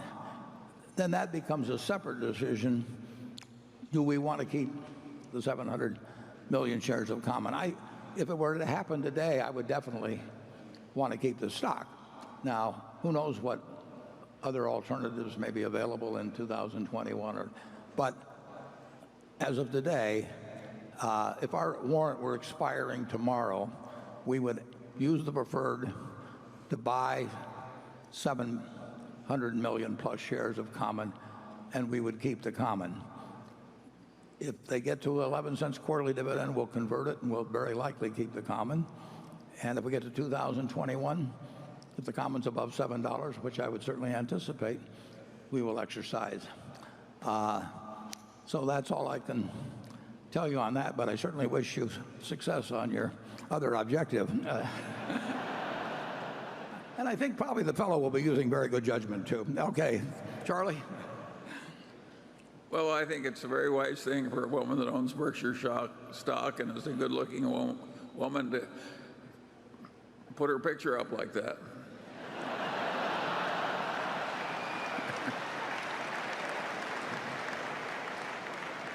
It does give me a thought, though. We might actually start selling ads in the annual report. And incidentally, that B of A purchase, it literally was true that I was sitting in the bathtub when I got the idea of checking with the B of A whether they'd be interested in that preferred. But I've spent a lot of time in the bathtub since, and nothing's come to me. So clearly, I either need a new bathtub or we got to get in a different kind of market. There is a risk that as 3G continues to deviate from our principles, they will eventually harm both our value and our values. How do we prevent that from happening? Well, it's interesting. I mentioned earlier that it was very gradual, but it would have been probably a better decision. We fired 2,000 people over time, and some retired and left and all of that. But at the textile operation, you know, it didn't work. And at Hochschild Kohn, the successor, we fortunately sold it to somebody else, but eventually they closed up the department stores because department stores, at least that particular one, and a good many actually, including our competitors in Baltimore, could not make it work. Walmart came along with something, and now Amazon's coming along with something that changed the way people bought things. We mentioned our poultry, the CTB, which is a lot of different farm equipment. The farm equipment often that CTB develops, the idea is that it's more productive than what already is out there, which means fewer people are employed on farms. We had 80% of the American population, working population, working on farms a couple of hundred years ago. And if nobody had come up with things to make it more productive, farming, we'd have 80% of people working on farms now to feed our populace. And it means that we'd be living in a far, far more primitive way. So if you look at the auto industry, it gets more productive. If you look at any industry, they're trying to get more productive. Walmart was more productive than department stores, and that will continue in America, and it better continue, or our kids won't live any better than we do. Our kids will live better than we do because America does get more productive as it goes along, and people do come up with better ways of doing things. When Kraft Heinz finds that they can do whatever amount of business, $27 billion worth of business or something, and they can do it with fewer people, they are doing what American business has done for a couple hundred years and why we live so well, but they do it very fast. They're more than fair in terms of severance pay and all of that sort of thing, but they don't want to have two people doing the job that one can do. And I frankly don't like going through that, having faced that. I faced that down at Dempster in Beatrice, Nebraska, and it really needed change. But the change is painful for a lot of people, and I just would rather spend my days not doing that sort of thing, having had one or two experiences. But I think that it's absolutely essential to America that we become more productive because that is the only way we have more consumption per capita, is have more productivity per capita. Charlie? Well, you're absolutely right. We don't want to go back to subsistence farming. I had a week of that when I was young on a western Nebraska farm, and I hated it. And I don't miss the elevator operators who used to sit there all day in the elevator and run the little crank, So, on the other hand, as you say, it's terribly unpleasant for the people that have to go through it. And why would we want to get into the business of doing that over and over ourselves? We did it in the past when we had to, when the businesses were dying. I don't see any moral fault in 3G at all, but I do see that there's some political reaction that doesn't do anybody any good. Milton Friedman, I think it was, used to talk about the time probably apocryphal. He would talk about the huge construction project in some communist country, and they had thousands and thousands and thousands of workers out there with shovels digging away on this major project. And then they had a few of these big earth-moving machines behind which were idle and which could have done the work in 1/20th of the time of the workers. So the economist suggested to the local party worker or whoever it was that, why in the world didn't they use these machines to get the job done in 1/10 or 1/20th the time instead of having all these workers out there with shovels? And the guy replied, well, yeah, but that would put the workers out of work. And Friedman said, well, then why don't you give them spoons to do it instead? But I have trouble calculating how much incremental buying power Berkshire has at any point in time.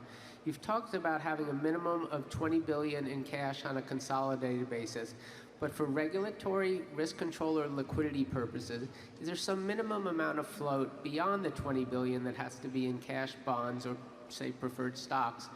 Or can all but $20 billion be put into either common stocks or invested into wholly owned businesses if you found attractive opportunities? Yeah. What does the balance sheet look like if you were fully invested, and where does additional debt fit into the equation, if at all? Yeah.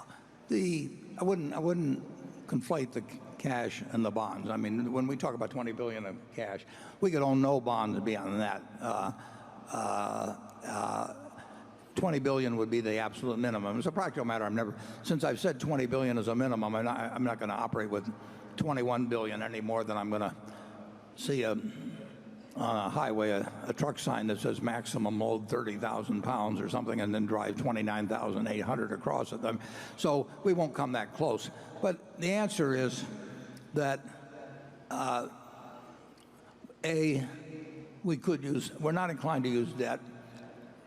Obviously, if we found something that really lit our fire, we might use some more debt, although it's unlikely under today's circumstances.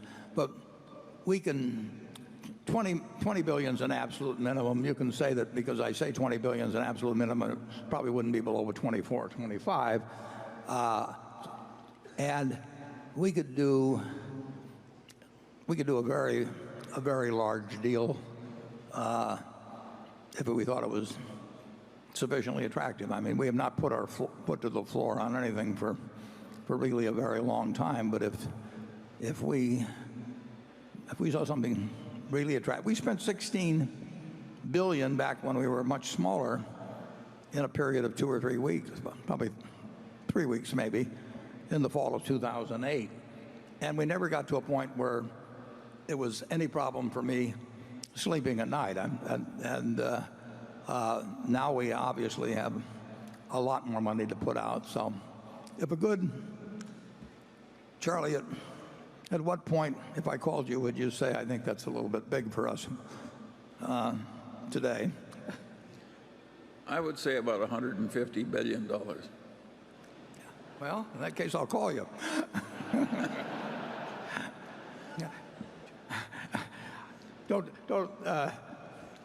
I'm a little more conservative on that than actually Charlie, but we both would do a very, very big deal. We don't have to agree perfectly.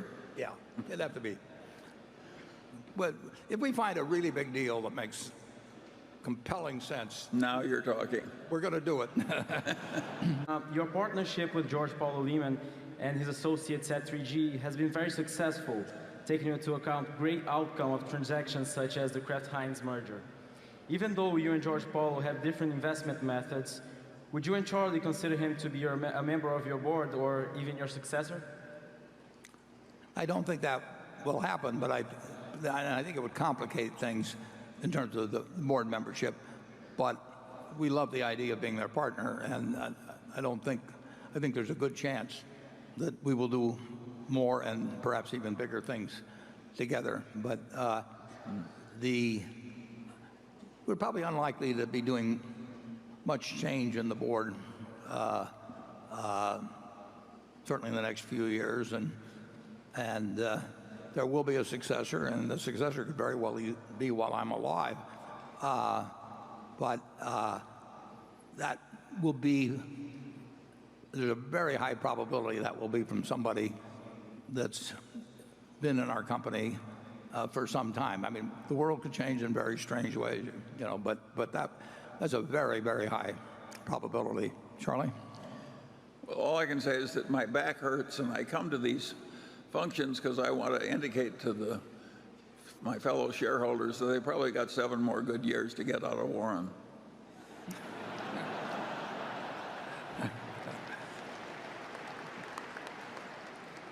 Charlie is inspiring to me, I got to tell you that. But we've been very, very, very lucky in life, and so far our luck seems to be holding. Is Fruit of the Loom experiencing difficulties related to the distribution channel shift towards online? And then Drew goes on to add, I'm hoping millennials haven't bucked the underwear trend too. Yeah. Well, he may know more about that than I do. The answer is essentially no so far, but anybody that doesn't think that online isn't changing retail in a big way, and that anybody who thinks they're totally insulated from it is correct. I mean, the world is changing big time, and like I say, at Fruit of the Loom, it really hasn't changed. And at our furniture operation, which is setting a record so far, again this year, for the shareholders weekend. I mentioned in the report, I think we did $45 million in 1 week. And our furniture operations, it's hard to see any effect from online outside of our own online operations. We had really good same-store gains. You can take, there's a Nebraska Furniture Mart, but R.C. Willey, whether it's in Sacramento or Reno or Boise or Salt Lake City or Jordan's, which in Boston has done very well on a same-store basis.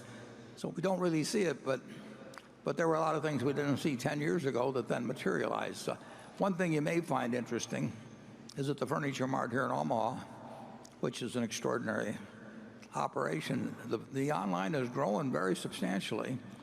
And I may be wrong on this, but I think it's getting up to, I'd like to check this with the Lumpkins before I say it, but I think it's getting pretty close to 10% or so of volume. But it's a very significant percentage of those people still go and pick the product up at the Furniture Mart. So apparently, it's the time spent entering the store, or maybe a checkout lines, or whatever it may be. I'm surprised that it gets to be that percentage. But the one thing about it is we keep looking at the figures and trying to figure out what they're telling us. So far, I would not say that it's affected Fruit of the Loom in a significant manner. I would not say it's affected the furniture operation in a significant manner. But I have no illusions that 10 years from now is going to look anything like today. If you think about it, if you go back 100 years to the great department stores, what did they offer? They offered incredible selection.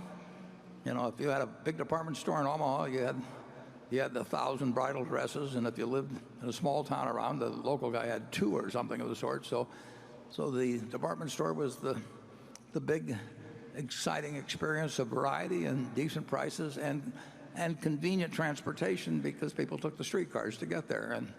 And then along came the shopping center, and they took what was vertical before and they made it horizontal, and they changed it into multiple ownerships, but they still kept incredible variety and assortments and convenience of going to one place, and accessible transportation, because now the car was the method.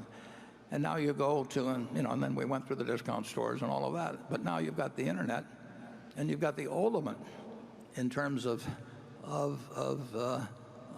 assortments, and you've got people that are coming in at low prices, and the transportation is taken care of entirely. So the evolution that has taken place, the department store is online now, basically, except much expanded in assortment, much more convenient, and lower prices. So the world has evolved, and it's going to keep evolving, but the speed has increased dramatically, and what will happen with the brands are going to be tested in a variety of ways and have to make decisions as to whether they try to do it online themselves or work through an Amazon, or whether they try to hang on to the old methods of distribution while embracing new ones. There's a lot of questions in retail and in branding that are very interesting to watch, and you'll get some surprises in the next 10 years, I can promise you that. Charlie? It would certainly be unpleasant if we were in the department store business. Just think of what we avoided, Warren. Yeah, we got very lucky, actually, because we were in the department store business, and our business was so lousy that we recognized it. If it had been a little bit better, we would have hung on, and we owe tremendous gratitude to Sandy Gottesman, our director, who's here in the front row, because he got us out of the business when Charlie and I and Sandy were partners in that. And something that we paid $6 a share for, I think it's worth about $100,000 a share now, because we got out of the business. And if it had been a somewhat better business, it might be worth $10 or $12 a share now. So sometimes you get lucky. We don't miss it either, do we, Charlie? Oshel go. No, we don't miss it. Is book value per share still a relevant metric for valuing Berkshire? Well, it's got some relevance, but it's got a whole lot less relevance than it used to, and that's why I don't want to drop the book value per share factor, but the market value tends to have more significance as the decades roll along. It's a starting point, and clearly our securities aren't worth more than we're carrying them for at that time. And on the other hand, we've got the kind of businesses you mentioned, but we've got some small businesses that are worth 10 times or so, what would they're carried for. We've also got some clunkers too. But I think the best method, of course, is just to calculate intrinsic business value, but it can't be precise. We know, we think the probability is exceptionally high that 120% understates it. Although if it was all in securities, 120% would be too high. But as the businesses have evolved, as we built in unrecognized value at the operating businesses, unrecognized for accounting purposes, I think it still has some use as being kind of the base figure we use. If it were a private company and 10 of us here owned it, instead we just sit down annually and calculate the businesses one by one and use that as a base value. But that gets pretty subjective when you get as many as we do. And so I think the easiest thing is to use the standards we're using now, recognizing the limitations in them. Charlie? Yeah, I think that equities in an insurance company offsetting shareholders' equity in the company are really not worth the full market value because they're locked away in a high-tech system. And so I basically like it when our marketable securities go down and our own businesses go up.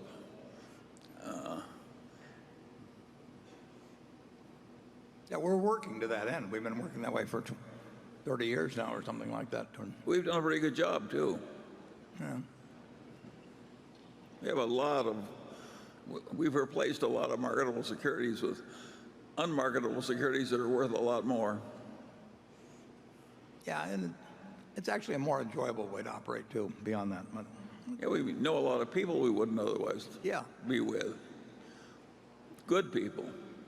You've said smartphones are too smart for you. You don't have a computer at your desk. And you've only tweeted 9 times in the last 4 years. It was either that or going to a monastery. Despite this, you've recently been investing, looking, and talking more about tech companies. My question to you, and also to Charlie to comment, is what turned you from the Oracle of Omaha to the tech maven Oral? Well, I don't think I would.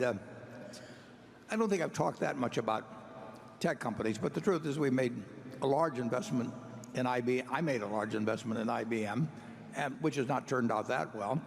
We haven't lost money, but in terms of the bull market we've been in, it's been a significant laggard. And then fairly recently, we took a large position in Apple, which I do regard as more of a consumer goods company in terms of certain economic characteristics, although that it has a huge tech component in terms of what that product can do or what other people might come along to do to leapfrog it in some way. But I think I'll end up being, no guarantees, but I think I'll end up being 1 for 2 instead of 0 for 2, but we'll find out. Charlie? I make no pretense whatsoever of being on the intellectual level of some 15-year-old that's got an interest in tech. I think I may have some insights into consumer behavior. I certainly can get a lot of information on consumer behavior and then try to draw inferences about what that means about what consumer behavior is likely to be in the future. But we will find. The other thing I'll guarantee is I'll make some mistakes on marketable securities, and I've made them in other areas than tech.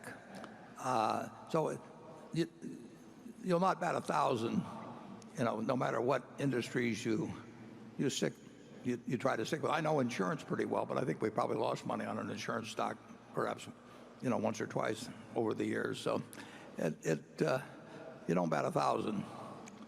But I have gained no real knowledge about tech in the last, since I was born, actually. Charlie? I think it's a very good sign that you bought the Apple. It shows either one of two things. Either you've gone crazy or you're learning. I prefer the learning explanation. Well, so do I, actually. What do you think about the implications of artificial intelligence on Berkshire's businesses beyond autonomous driving and Geico, which you've talked about already?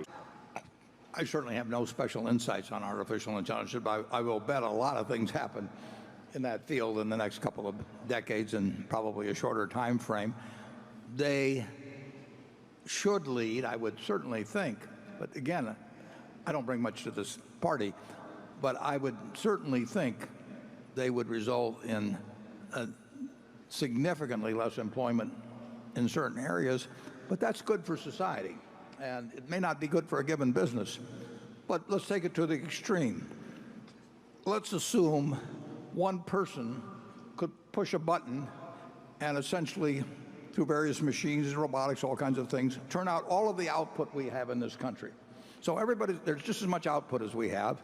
It's all being done by, instead of 150-some million people being employed, one person. Is the world better off or not? Well, it certainly would involve less hours a week of work per week and so on. I mean, it would be a good thing, but it would require enormous transformation in how people relate to each other, what they expect of government, all kinds of things. And of course, as a practical matter, more than one person would keep working. But pushing the idea that way is one of the, you'd certainly think that's one of the consequences of making great progress in artificial intelligence.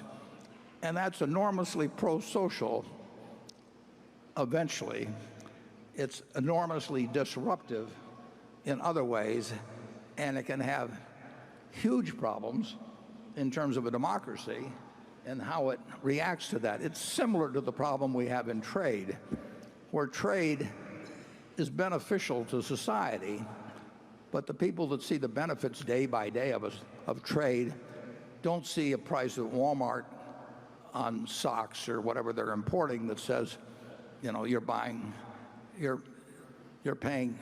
X, but you would pay X plus so many cents if you bought this domestically. So they're getting these small benefits and invisible benefits, and the guy that gets hurt by it, who's the roadkill of free trade, feels it very specifically, and that translates into politics, and so it gets very uncertain as to how the world would adjust, in my view, to great increases in productivity. And without knowing a thing about it, I would think that artificial intelligence would have that hugely beneficial social effect, but a very unpredictable political effect if it came in fast, which I think it could. Charlie? Well, you're painting a very funny world where everybody's engaged in trade, and the trade is I give you golf lessons and you dye my hair. And that would be a world kind of like the royal family of Kuwait or something. And I don't think it would be good for America to have everything produced by one person and the rest of us just engaged in leisure. How about if we just got twice as productive? What? How about if we got twice as productive in a short period of time, so that 75 million people could do what 150 million people are doing now? I think you'd be amazed how quickly people would react to that. In what way? Favorably. That's what happened during the period when everybody remembers with such affection, back in the Eisenhower years, 5% a year or something. People loved it. Nobody complained that they were getting air conditioning and they didn't have it before. Nobody wanted to go back to stinking, sweating nights in the South. And well, if you cut everybody's hours in half, it's one thing. But if you fire half the people, the other people keep working. I just think it gets very unpredictable. I mean, I think we saw some of that in this election, because I think that. Well, we've adjusted to an enormous amount of it. It just came along a few percent per year. Well, and the question then is, I don't think you have to worry about it coming out at 25% a year. You know, I think you have to worry about it. You're going to get less than 2% a year. That's what's worrisome. Okay, we'll move on. But it will be, you know, it's an absolutely fascinating subject to see what happens with this, but it gets very, very hard to predict.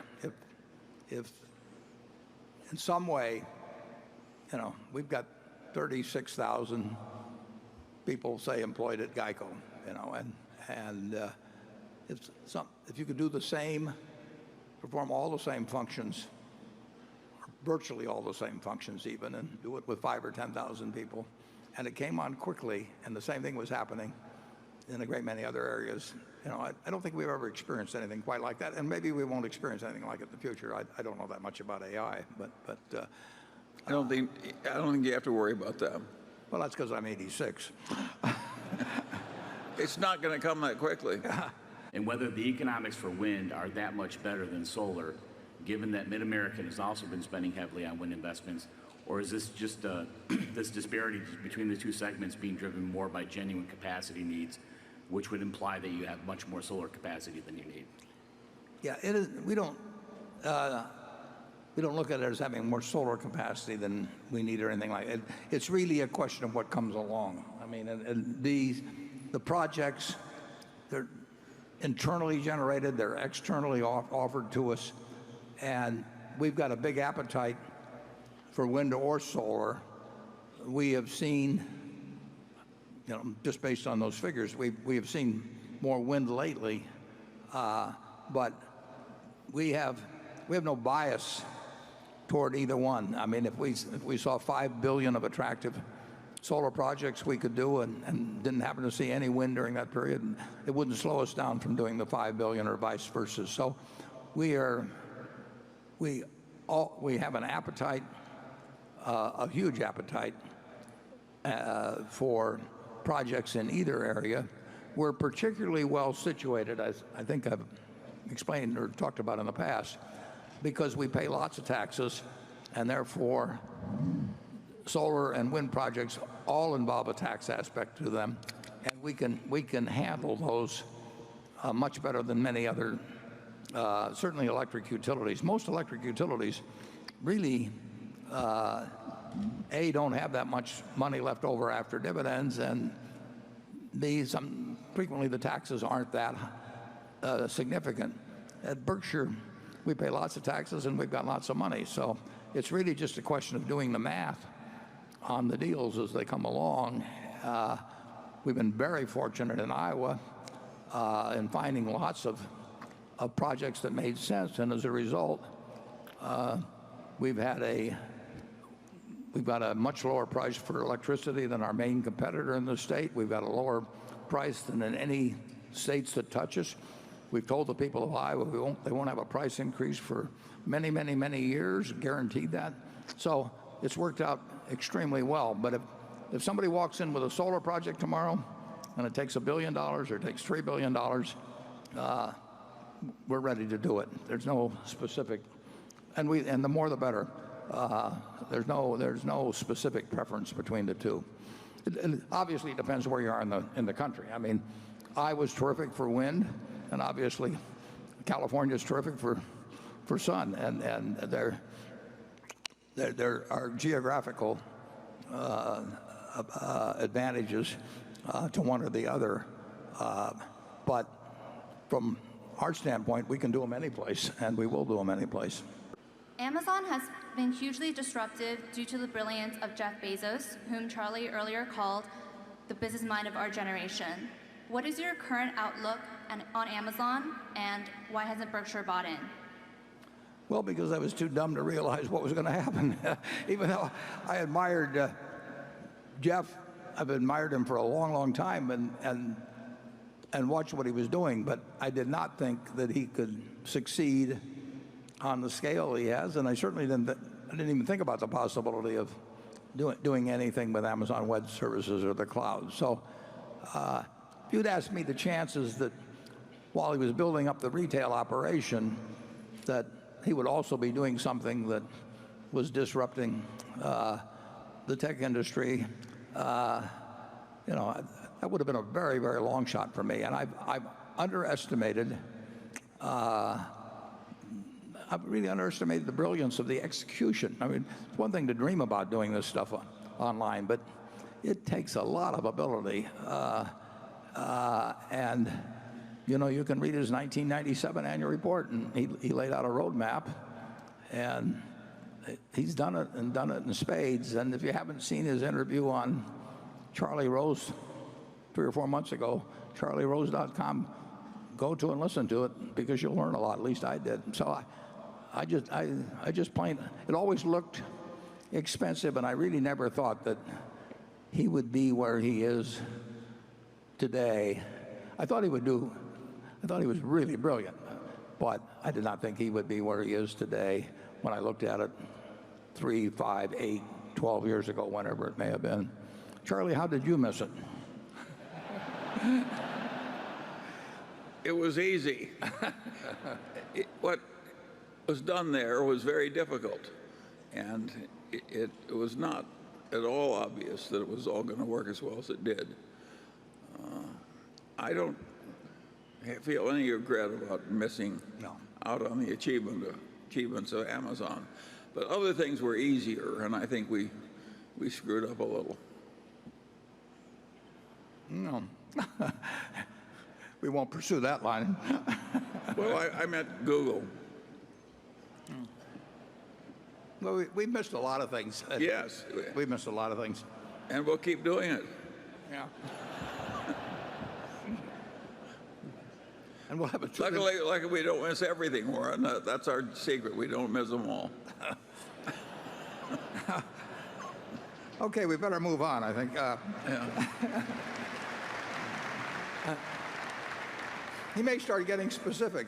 If Berkshire stock falls to a price where share repurchase is attractive, can we count on the board and top management to repurchase shares? As far as I'm concerned, they're not taking advantage of shareholders if they buy the stock when it's undervalued. That's the only way they should buy it, and they should. But in doing so, there were a few cases back when Charlie and I were much younger, where there were very aggressive repurchases or the equivalent of repurchases by people, and the repurchases instantly made a lot more sense then than they do now.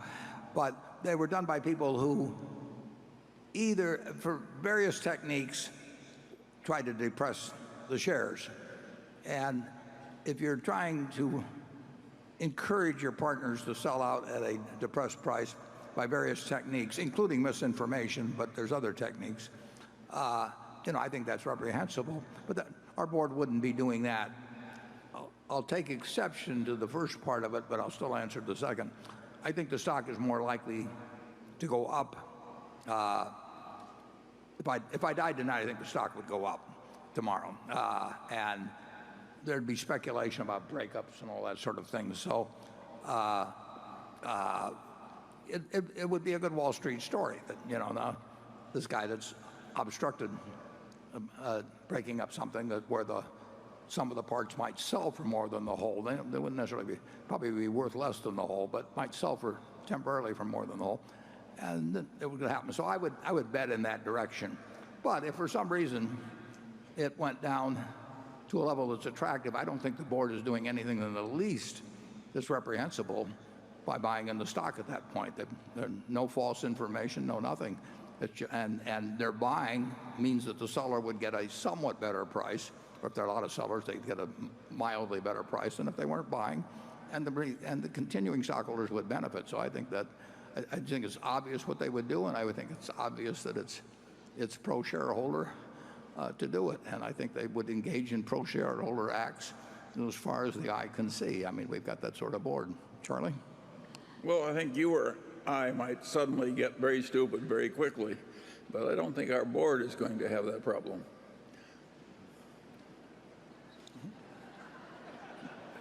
Well, I want to think about that one. Which accounting method makes more sense to you, the old method or the new? Johnny, I think you know a lot more about it than I do.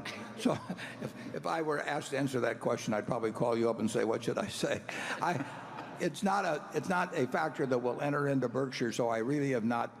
I mean, I've heard just a little bit about that accounting standard, but I really don't know anything about it. Charlie? It's not a big deal, Warren. Yeah, well, I know that. Yeah. There are a few things in accounting we really disagree with, and whether they might be material to somebody trying to evaluate Berkshire, and that primarily gets into amortization of intangibles. It certainly gets into realized capital gains and that sort of thing. And we will go to great lengths to try to tell our partners, basically, not all of whom are accounting experts or anything, and we will try to make clear to them at least what our view is, the same way as if I had a family business and I was talking to my sisters or something about it. But unless it's material, we'll probably stay away from trying to opine on any new accounting standards. If it's material to Berkshire, we'll go to great lengths to at least give our view. Charlie? Well, I certainly agree with that. Okay. That what he's talking about is not very material to Berkshire. No, it isn't, and it really won't be. No. Some of these others are those, and we will bring those up as they come up. We are reporting $400 and some million less in our earnings than if Precision Cast Parts had remained a public company. Well, is Precision Cast Part, I mean, are the earnings less real? Is the cash less real? Is anything? Because it's moved the ownership? I don't think so. And I want to convey that belief to shareholders, and they can debate whether it's right or wrong. But I think it's a mistake not to comment and just assume that the owners understand that, because it's a fairly arcane point, and so we pointed out. But we also point out if we think depreciation is inadequate as for valuation purposes, that depreciation is inadequate at a very capital-intensive business like BNSF, which we, I must say, still love anyway. Are market cap to GDP and cyclically adjusted PE still valid ways to consider market valuation? I guess Charlie's overall value in China. I would say that both of the standards you mentioned are not paramount at all in our valuation of securities. it's harder. People are always looking for a formula. And there is an ultimate formula, but the trouble is you don't know what to stick in for the variables in it. But and that's the value of anything being the present value of all the cash it's ever going to distribute. But the PE ratios, I mean, every number has some degree of meaning, means more sometimes than others.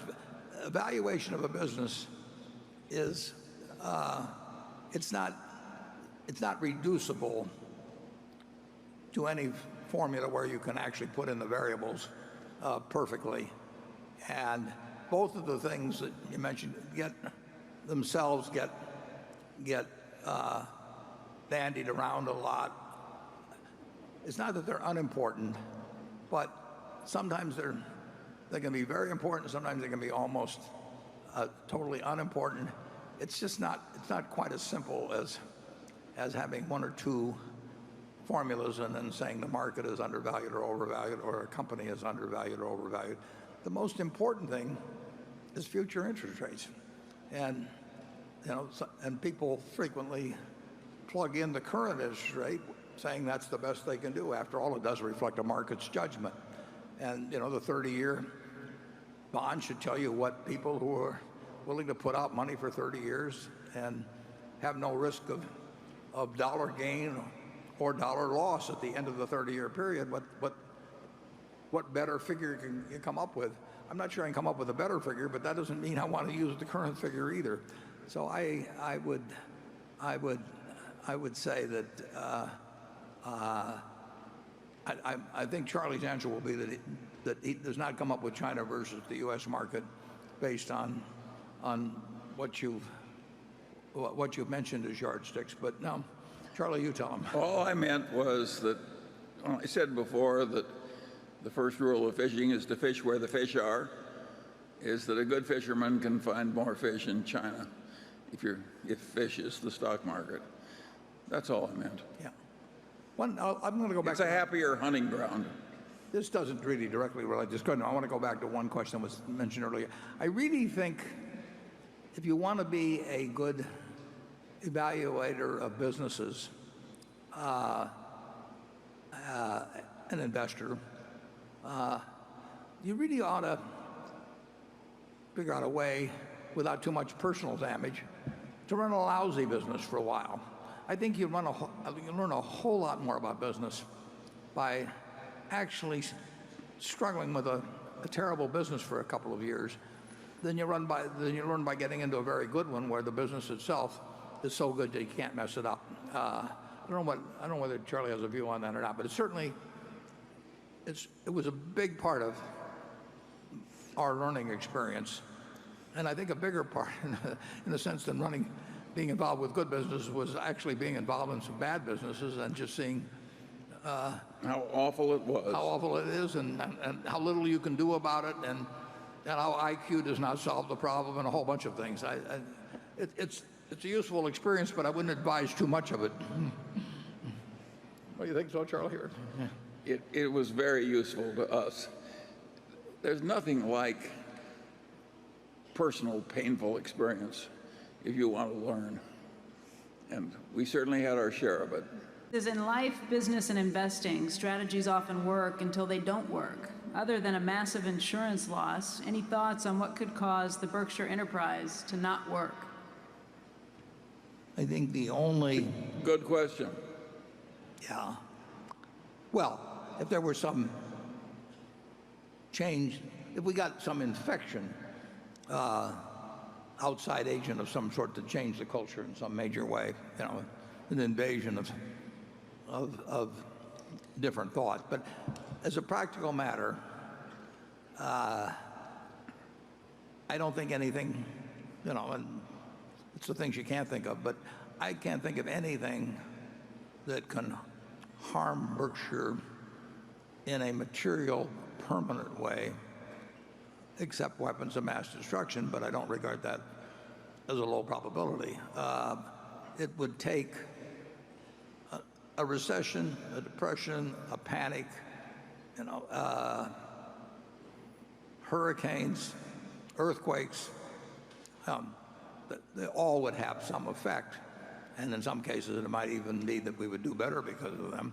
But if there were a successful, as measured by the aggressor, nuclear, chemical, biological, or cyber attack on the United States, and there are plenty of people that would like to pull that off, or organizations and maybe even a few countries, it could disrupt society to such an extent that it would harm us. But I think with the variety of earning streams, with the asset positions, with the general philosophy of the culture, I think we would be very close to the last one affected. But if somebody figures out how to kill millions of Americans and totally disrupt society, then all bets are off.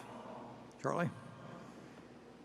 Well, I agree. It would take something really extreme. Yeah.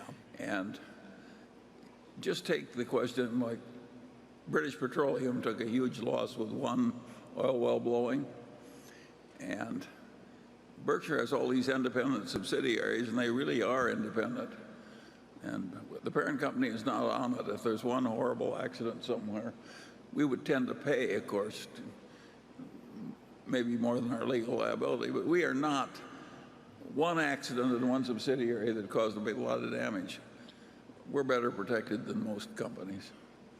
And in every way, Berkshire is structured to handle stresses. It's the kind of thing we think about all the time. We've thought about it ever since we started. But I really don't know any company that could take more general adversity or even some specific adversities. But if you get into what could happen with weapons of mass destruction, that is something we can't predict about. But if that ever happens, there'll be more to worry about than the price of Berkshire. What gives you confidence that Berkshire Hathaway Specialty is destined to become one of the world's leading commercial P&C insurers, as you said in this year's annual letter? Yeah, I think it will be, and I think how fast it grows does depend very much on the market. I mean, we are not interested in trying to be a price cutter in a market where the prices already aren't that attractive. But we have built the scale worldwide, and a lot of this has been added in recent months and just over the past year. We will grow a lot, but if the market should turn hard for any reason, we would grow a lot faster. But we are destined at Berkshire Hathaway Specialty to be one of the leading PC firms in the world, just as we were destined to have when Ajit came in, even though we had nothing. We were destined to become a very important reinsurer throughout the world, and in certain ways, almost the only reinsurer for certain types of risks in the world. And we've got the people, we've got the capital, we've got the reputation. There is no stronger company in the insurance world, and there won't be, than the Berkshire Hathaway insurers. We've got the talent there. So it will grow. It may grow slowly some years. It may have big jumps, just like the reinsurance operation did many years ago. But it's a very important addition to Berkshire that brought that on. I just wish we could have started a little earlier, but we had to have the right people, and they came to us. And as you say, we wrote whatever it was, $1.3 billion or $1.4 billion last year, and we'll write more this year, but we won't write as much as if we were in a hard market. What are the most interesting things you've learned over the last few years? Well, it is fun to learn. I would say Charlie is much more of a learning machine than I am. I'm a specialized one, and he does as well as I do in my specialty, and then he's got a much more general absorption rate than I have about what's going on in the world. But it's a world that gets more fascinating all the time. And a lot of fun can occur when you learn you were wrong on something. That's when you really learn that the old ideas really weren't so correct, and you have to adapt to new ones, and that, of course, is difficult. I don't know that I would pick out. Well, I think actually what's going on, in America is terribly, terribly interesting. And politically, all kinds of things, but just the way the world's unfolding. It's moving fast. I do enjoy trying, to figure out not only what's going to happen, but what's even happening now. But I don't think I've got any special insights that would be useful to you. But maybe Charlie does. Well,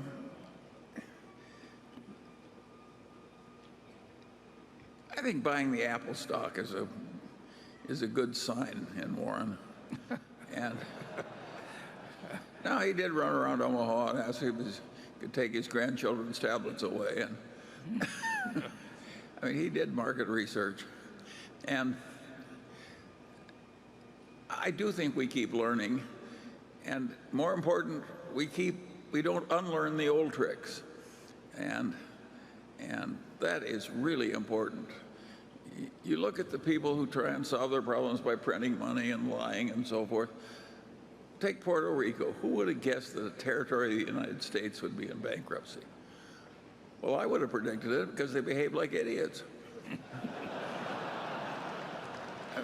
We did not buy any Puerto Rico bonds. No. And if you go to Europe, you go to Europe, you look at the government bond portfolios we're required to hold in Europe. There's not only no Greek bonds, they're the bonds of nobody but Germany. Just everywhere you look in Berkshire, somebody is being sensible. And that is a great pleasure. And if you combine that with being very opportunistic, so that when something comes along, like a panic, it's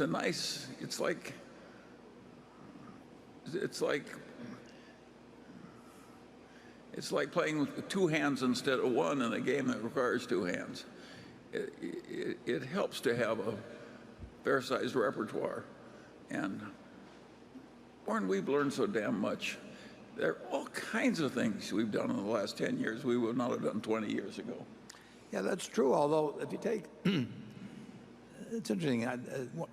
I've mentioned this before, but one of the best books on investment was written, I think in 1958. I think I read it around 1960. By Phil Fisher, called Common Stocks and Uncommon Profits. And all the companies went to hell eventually. But it talked about the importance, or the usefulness of what he called the scuttlebutt method. And that was something I didn't learn from Graham, but every now and then it's turned out to be very useful. Now, it doesn't solve everything, and there's a whole lot of more. I saw you do it with American Express and the salad oil scandal. Yeah. You're still doing it on Apple, decades later. Yeah, in certain cases, you actually can learn a lot just by asking a lot of questions. And I give Phil Fisher credit. That book goes back a lot of years, but as Charlie said, some of the companies he picked as winners forever did sort of peter out on him. But the basic idea, you can learn a lot of things just by asking in some cases.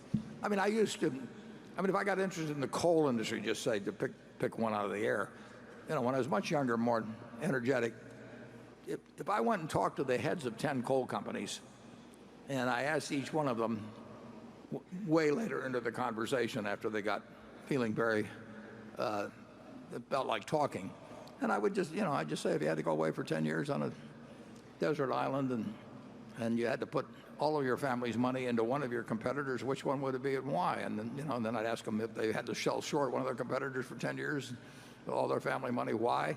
And everybody loves talking about their competitors. And if you do that with 10 different companies, you'll probably have a better fix on the economics of the coal industry than any one of those individuals has.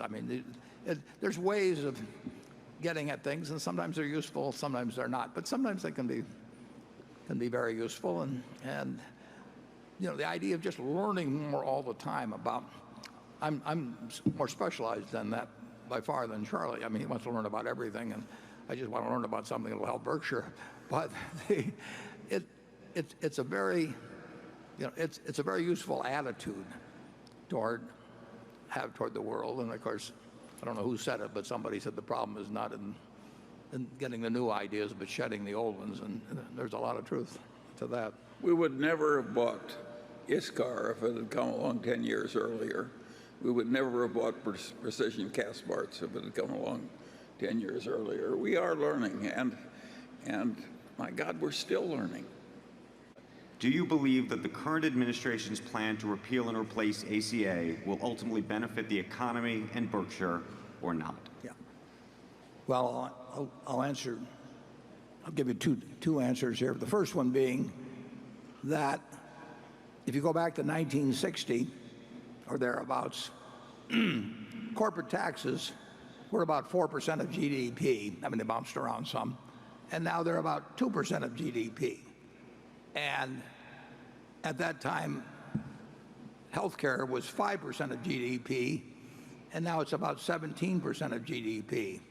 So when American business talks about taxes strangling our competitiveness or that sort of thing, they're talking about something that as a percentage of GDP has gone down from 4 to 2, while medical costs, which are borne to a great extent by business, have gone from 5 to 17%. So medical costs are the tapeworm of American economic competitiveness. I mean, if you're really talking about it, and business knows that. They don't feel they can do much about it, but it is not. The tax system is not crippling Berkshire's competitiveness around the world or anything of the sort. Our health costs have gone up incredibly and will go up a lot more. And if you look at the rest of the world, there were a half a dozen countries that were around our 5% if you go back to the earlier years. And while we're at 17 now, they're at 10 or 11. So they have gained a 5 or 6 point advantage, the world, and even in these countries with fairly high medical costs. And that's with socialized medicine. Yeah. So it's a huge, whatever I said then goes and is accentuated now. And that isn't a problem. I mean, that is a problem the society is having trouble with and is going to have more trouble with. And regardless of which party's in power or anything of the sort, it almost transcends that. In terms of the new act that was passed a couple days ago versus the Obama administration act, it's a very interesting thing. All I can tell you is the net effect of that act on one person is that my federal income taxes would have gone down 17% last year if what was proposed went into effect. So it is a huge tax cut for guys like me, and you'll have to figure out the effects of the rest of the act. But the one thing I can tell you is if it goes through the way the House put in, I mean, anybody with $250,000 a year of adjusted gross income and a lot of investment income is going to have a huge tax cut.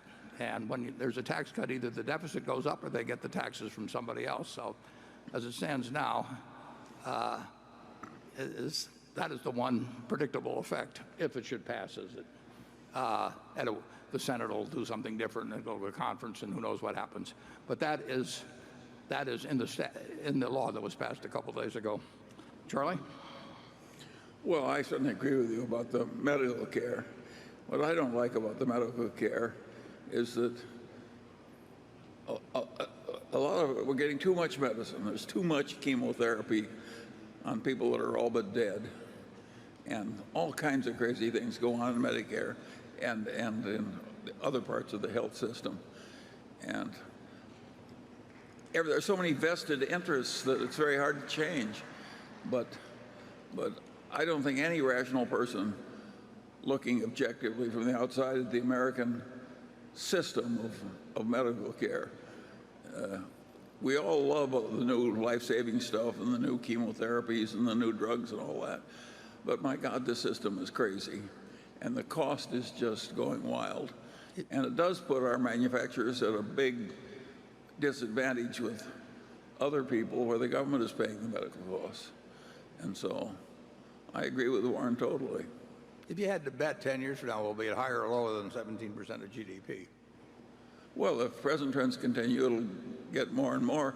There are huge vested interests in having this thing continue the way it is. And they're very vocal and active, and the rest of us are indifferent. So naturally, we get a terrible result.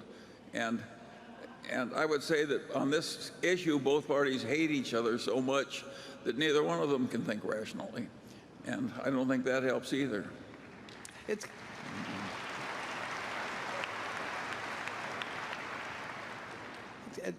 is kind of interesting that, with the federal government spends, or raises, we'll say $3.5 trillion or something like that. And I mean, the degree of concern everybody has about that, although that's stayed fairly steady in the 18% or so of GDP, plus or minus a couple points. But $3 trillion plus is spent on health care, and everybody wants the best, and it's perfectly understandable. But it's a it's a big number compared to the whole federal budget. I mean, there's some overlap and all of that, but it's, if you talk about world competitiveness of American industry, it's the biggest single variable where we keep getting more and more out of whack with the rest of the world. And it's very tough for political parties to attack it. Yet it's, basically it's a political subject. But a lot of it is deeply immoral. If you have a group of hospital people and doctors that are sort of feasting like a bunch of jackals on the carcass of some dying person, it's not a pretty sight. Tell them about that group out in California that. Oh yes. This is Reading. This is one of my favorite stories. There are a bunch of very ambitious cardiologists and heart surgeons in Reading, and they got the thought that really what a heart was a widowmaker. So every patient that came in, they said, "You've got a widowmaker in your chest, and we know how to fix it." And so they recommended heart surgery for everybody. And of course, they developed a huge volume of heart surgery, and they got very wonderful results because nobody comes through heart surgery better than the man who doesn't need it at all. And they made so much money that the hospital chain, which was Tenet, brought all its other hospitals. Why can't you be more like Reading? And this is a true story. And it went on and on and on. And finally, there was some beloved Catholic priest, and they said, "You've got a widowmaker in your chest." And he didn't believe them, and he blew the whistle. He was a priest, you can see why he didn't believe him. And at any rate, yes. Well, when you get a routine, you just keep using it, The heart is a widowmaker, it's a widowmaker. Later, I met one of the doctors who threw these people out of the medical profession, and I said to him, in the end, did they think they were doing anything wrong? He said, "No, Charlie.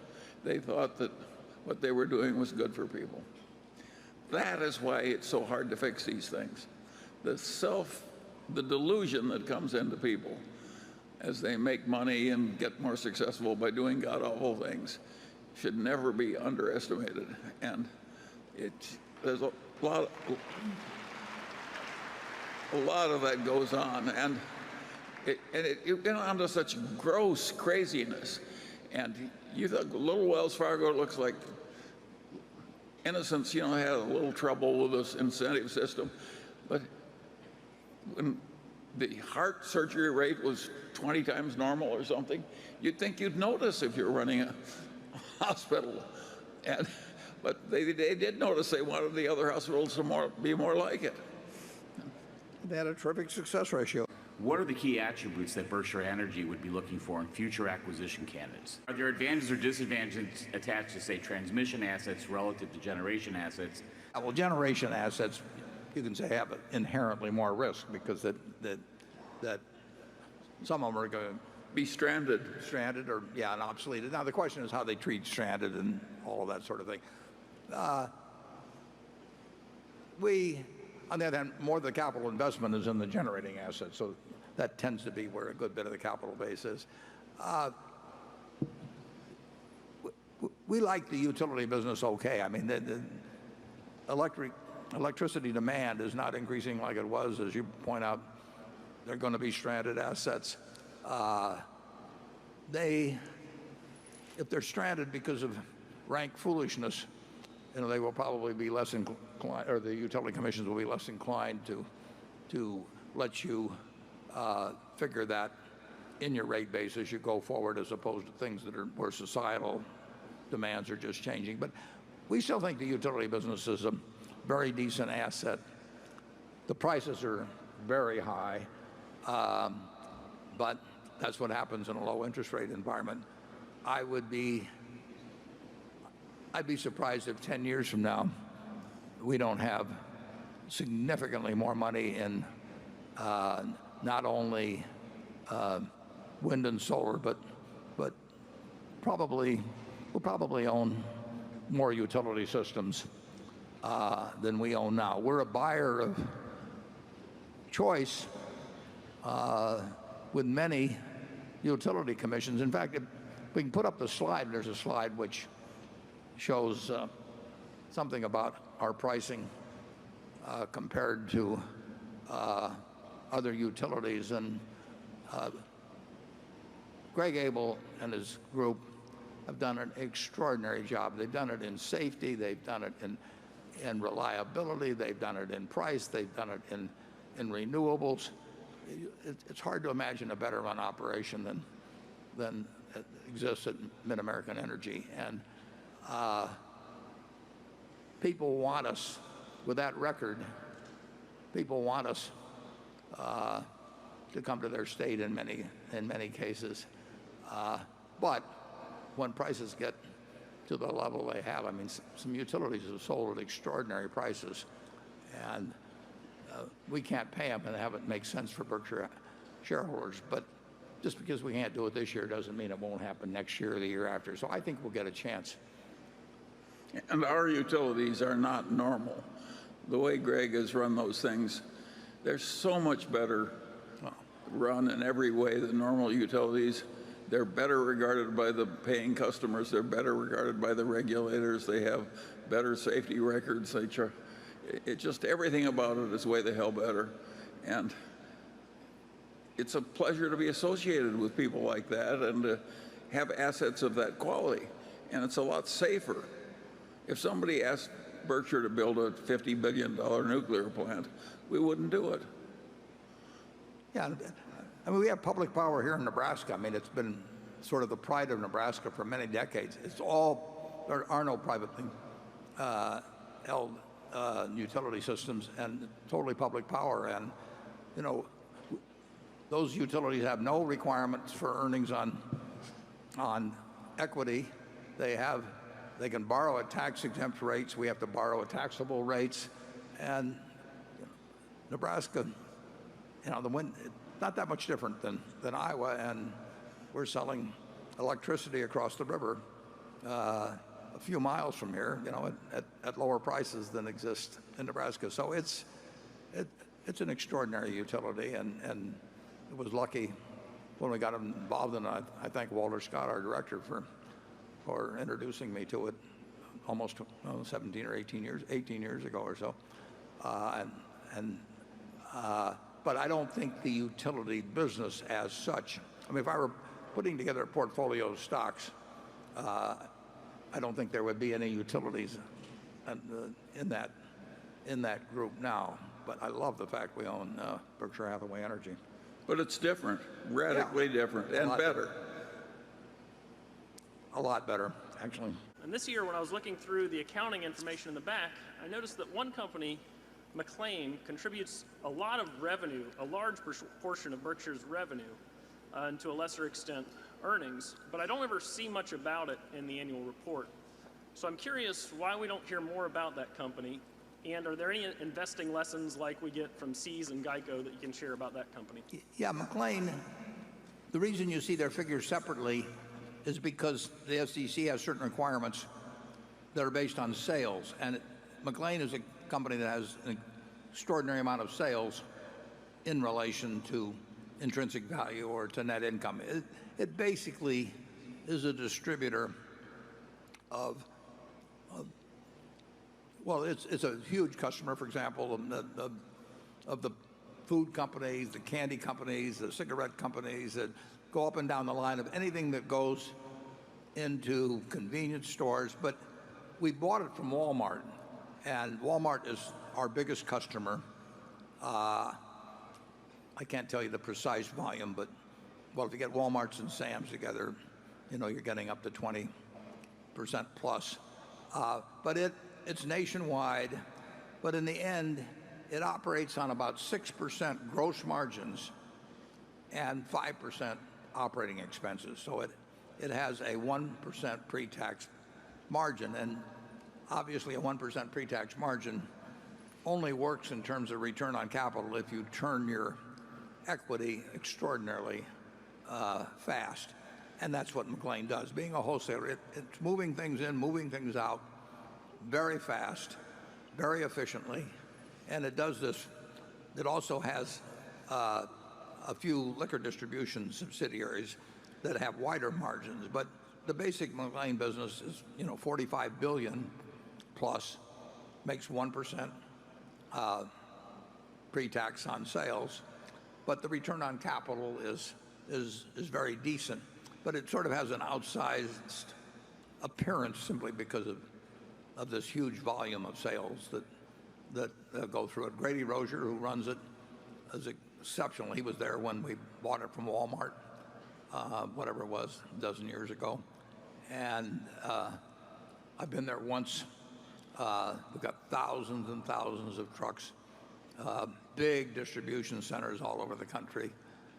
It is a major factor in moving goods at wholesale. I mean, if you're Mars Candy or something of the sort, I mean, we'll be the biggest customer.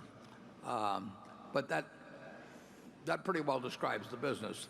It's a business that earns good returns in relation to invested capital and in relation to our purchase price. But every tenth of a cent is important in the business. And moving your receivables exceptionally fast,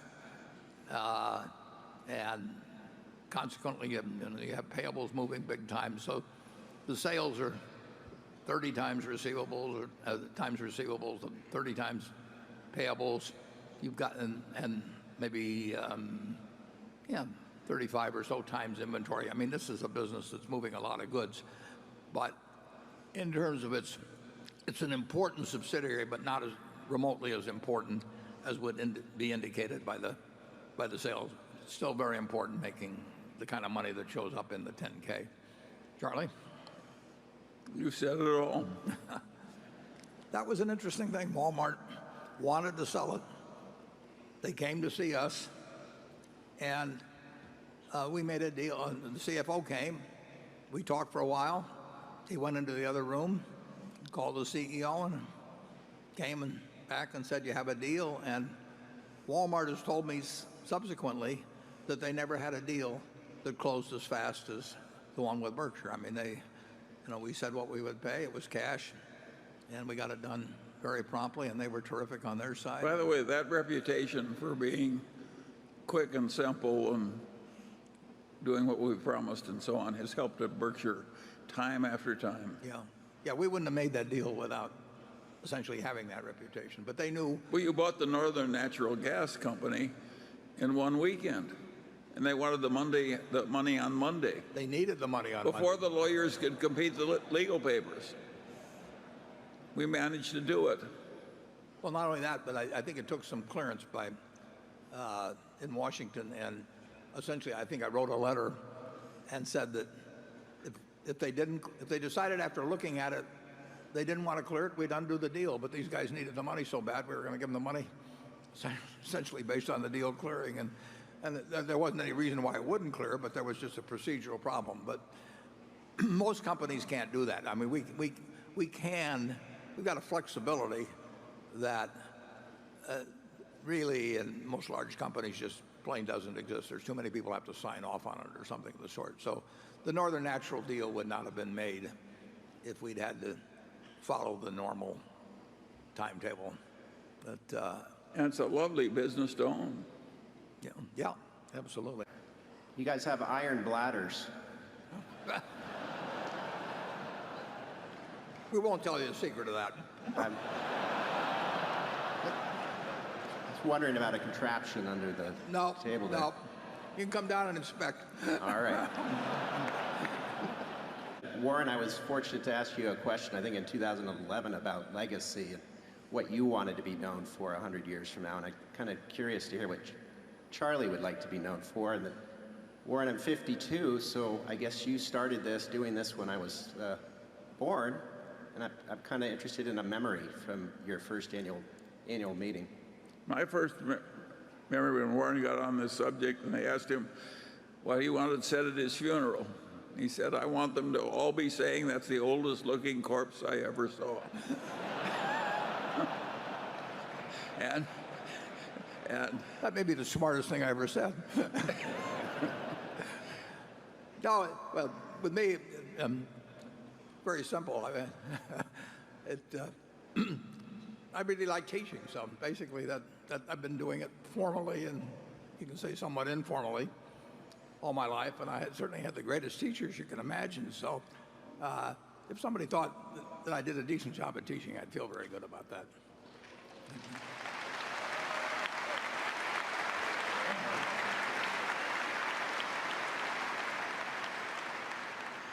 Yeah, to make the teaching endurable, it has to have a bit of wiseassery in it. And that we've both been able to supply.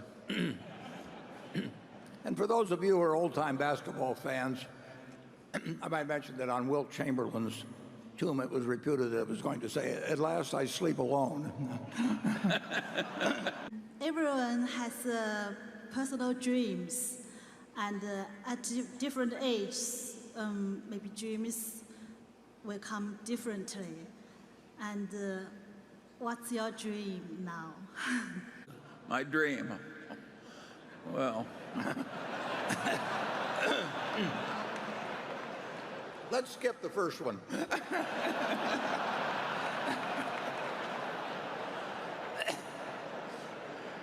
sometime when I'm especially wishful, I think, oh, to be 90 again.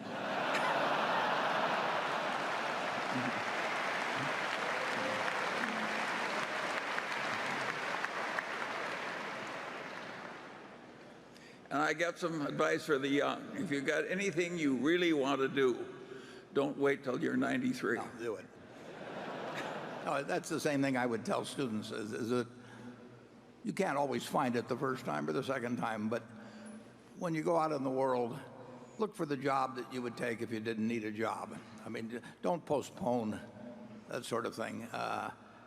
Somebody, I think it was Kierkegaard, said that, life must be evaluated backwards, but it must be lived forwards. And you want to sort of, Charlie says all he wants to know is where he'll die, so he'll never go there. And so you do want to do a certain amount of reverse engineering in life. I mean, that doesn't mean you can do everything that way, but you really want to think about what will make you feel good when you get older about your life, and you at least generally want to keep going in that direction.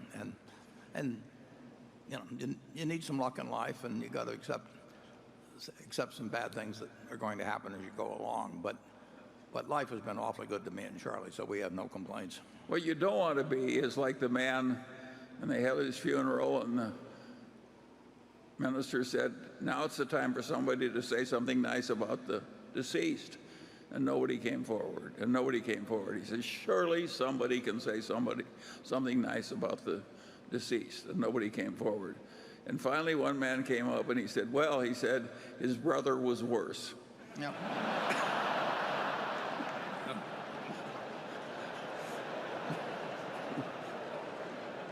You said you believe EBITDA is not a good parameter to value a business. Why is that? Second question, with great respect, my question is to each of you. Do you have regrets in life? If there is one thing you would have done differently in your life, family, personal, or business, what is it? I don't think you should expect us to answer that on personal, but if in business, I would say I wish I'd met Charlie earlier. We've had a lot of fun ever since I was 29 and he was 35, but it would have been even more fun if we'd started many years earlier. We had a chance to. We worked in the same grocery store, but not at the same time. In respect to EBITDA, depreciation is an expense, and it's the worst kind of an expense. You know, we love to talk about float, and float is where we get the money first and we have the expense later. Depreciation is where you spend the money first, you know, and then record the expense later. And it's reverse float, and it's not a good thing.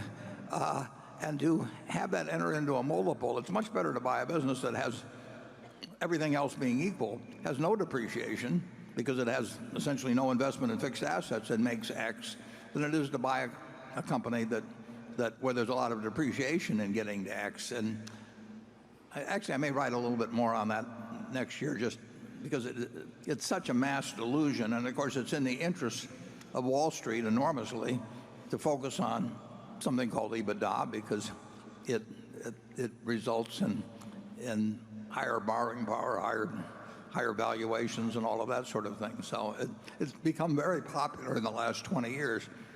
But it's a very misleading statistic, can be used in very pernicious ways. Charlie, on either one of those subjects? I think you've understated the horrors of the subject and the disgusting nature of the people that brought that term into the valuation of business. It would be like a leasing broker of real estate you had a 1,000 square foot new suite to be leased, and he says it's got 2,000 feet in it. That's not honorable behavior, and that's the way that term got into common usage. Nobody in his right mind would think that depreciation is not an expense. Yeah, but it's very much in the interest of Wall Street. Yes, that's why they did it. Yeah. It made the multiple seem lower. And what's amazing is the way it's accepted, actually. But anyway, it just illustrates how people use language, you know, and sell concepts that work to their own use. And 2 and 20 has the same sort of thing. I mean, the number of people, the amount of money that's overperformed after paying 2 and 20 compared to the expenses that have been incurred, I will assure you, makes for a terrible indictment of that particular arrangement.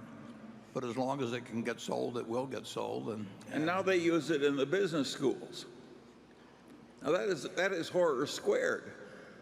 I mean, it's bad enough that a bunch of thieves start using a term, but when it gets so common, the business schools copy it.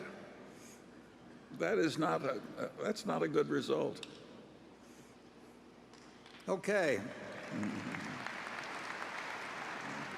Station 11. Good afternoon. I'm Whitney Tilson, a shareholder from New York. My question is related to the ones asked earlier about job cuts. Perhaps the only thing that makes American workers angrier than layoffs is to shut down an operation entirely and move the jobs overseas. Ask anyone in Ohio or Michigan, and they'll tell you stories about companies that have been operating in those states for decades, benefiting from the educational system, infrastructure, and so forth, things that were paid for by local taxpayers. But then some high-paid consultants came along and showed the company how it could reduce its costs by relocating production to Mexico or China, and poof, the good U.S. jobs disappeared. My observation is that most investors and those in corporate America today worship at the altar of maximizing shareholder value, which is code for doing whatever is necessary to boost the share price as high as possible. But in doing so, companies are taking actions that make millions of workers feel at best fearful and left behind, and at worst deeply harmed by corporate America. It makes so many people so angry that I think it's testing the post-World War II economic order, which is rooted in free trade and even the strength of our democracy. I'd argue that it was decisive in our last election. So my question to you is, do you think that businesses should consider factors outside of pure economics when making these types of decisions? What obligations, if any, do they have to their employees and communities in which they operate? And lastly, if a Berkshire CEO came to you and asked for your approval to close a U.S. operation and relocate it overseas to save money, what questions would you ask beyond the economics of this decision? Thank you. Yeah, well, the truth is that in certain cases, production that would otherwise, that had formerly been in the United States has definitely been supplanted by production that comes from other parts of the world. Originally, I was there when Fruit of the Loom was called Union Underwear and bought by Graham Newman Corp. In 1955, I believe, and it was probably all domestic then. And the truth is, if it was all domestic now, it wouldn't exist. We had the same thing happen with Dexter Shoe, and it was a wonderful company and skilled workers. And in the end, if we sold the shoes at a price that yielded what they cost us, they were not competitive with shoes from around the world. Now, trade, I would argue, both ways, export, import, massive trade should be and is actually enormously beneficial, both to the United States and the world. I mean, greater productivity will benefit the world in a general way. But to be roadkill, to be the textile worker in New Bedford that was put out of a job eventually, to be the shoe worker in Dexter to be was put out of work, I mean, it would be no fun to go through life and say, I'm doing this for the greater good, and so that shoes or underwear will sell for 5% less or something, and the American public will actually never know. So what you need is two things, in my view. You've got an enormously prosperous country. You've got almost $60,000 of GDP per capita. It's unbelievable. 6 times what it was when I was born in real terms. So we've got the prosperity, and that prosperity is enhanced by trade.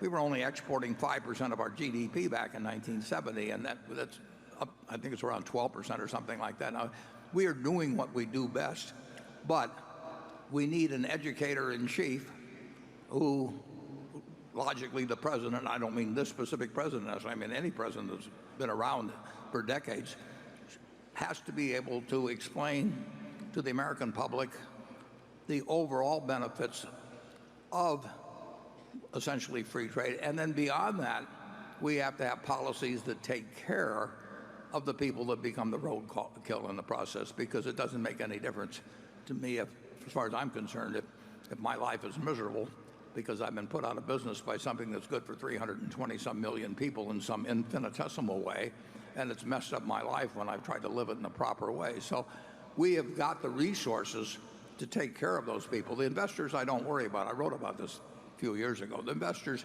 can diversify their investments in such a way that overall trade probably benefits them and they don't get killed by a specific industry condition.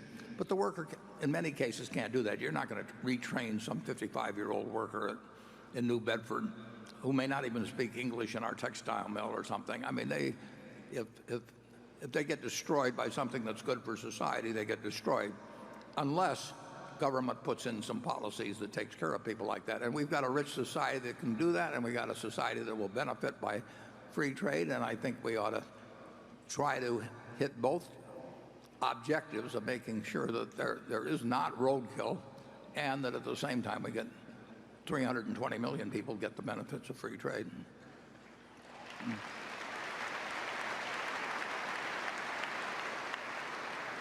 Charlie? Well, I don't quarrel with that, and we have unemployment insurance for that exact reason. But I'm afraid that a capitalist system is always going to hurt some people as it modifies and improves. There's no way to avoid it. Yeah, well, capitalism is brutal to capital if you're in the wrong businesses. And like I say, you can diversify those results. Capitalism is brutal. The people that have the bad luck to be skilled or have developed their skills for decades. But a very rich society can actually, if it's beneficial to society overall, it can take care of those people. I mean, it just, the new tax, the bill that was passed a couple days ago reduces my taxes, by 17%, and is that needed by the government or anything of the sort? I wouldn't start spending the money. No, but that was the will. I mean, no, I agree. I don't think. Who knows what happens with the bill? But I'm just to have that happen, and I don't think that. I think if you polled 1,000 people in Omaha that were walking through a shopping center as to whether my tax bill had been cut by some very large sum because of what passed, I don't think many people would have the faintest idea what happened there in terms of the coverage of it and all of that took place. So we do have. It's probably more like $57,000 or $58,000 of GDP per capita. Family of four, $230,000. But nobody should be roadkill in this. Well, remember what Bismarck said? There are two things that nobody should have to watch. One is the making of sausage, and the other is the making of legislation. Yeah. Well, I would say this: somebody ought to watch.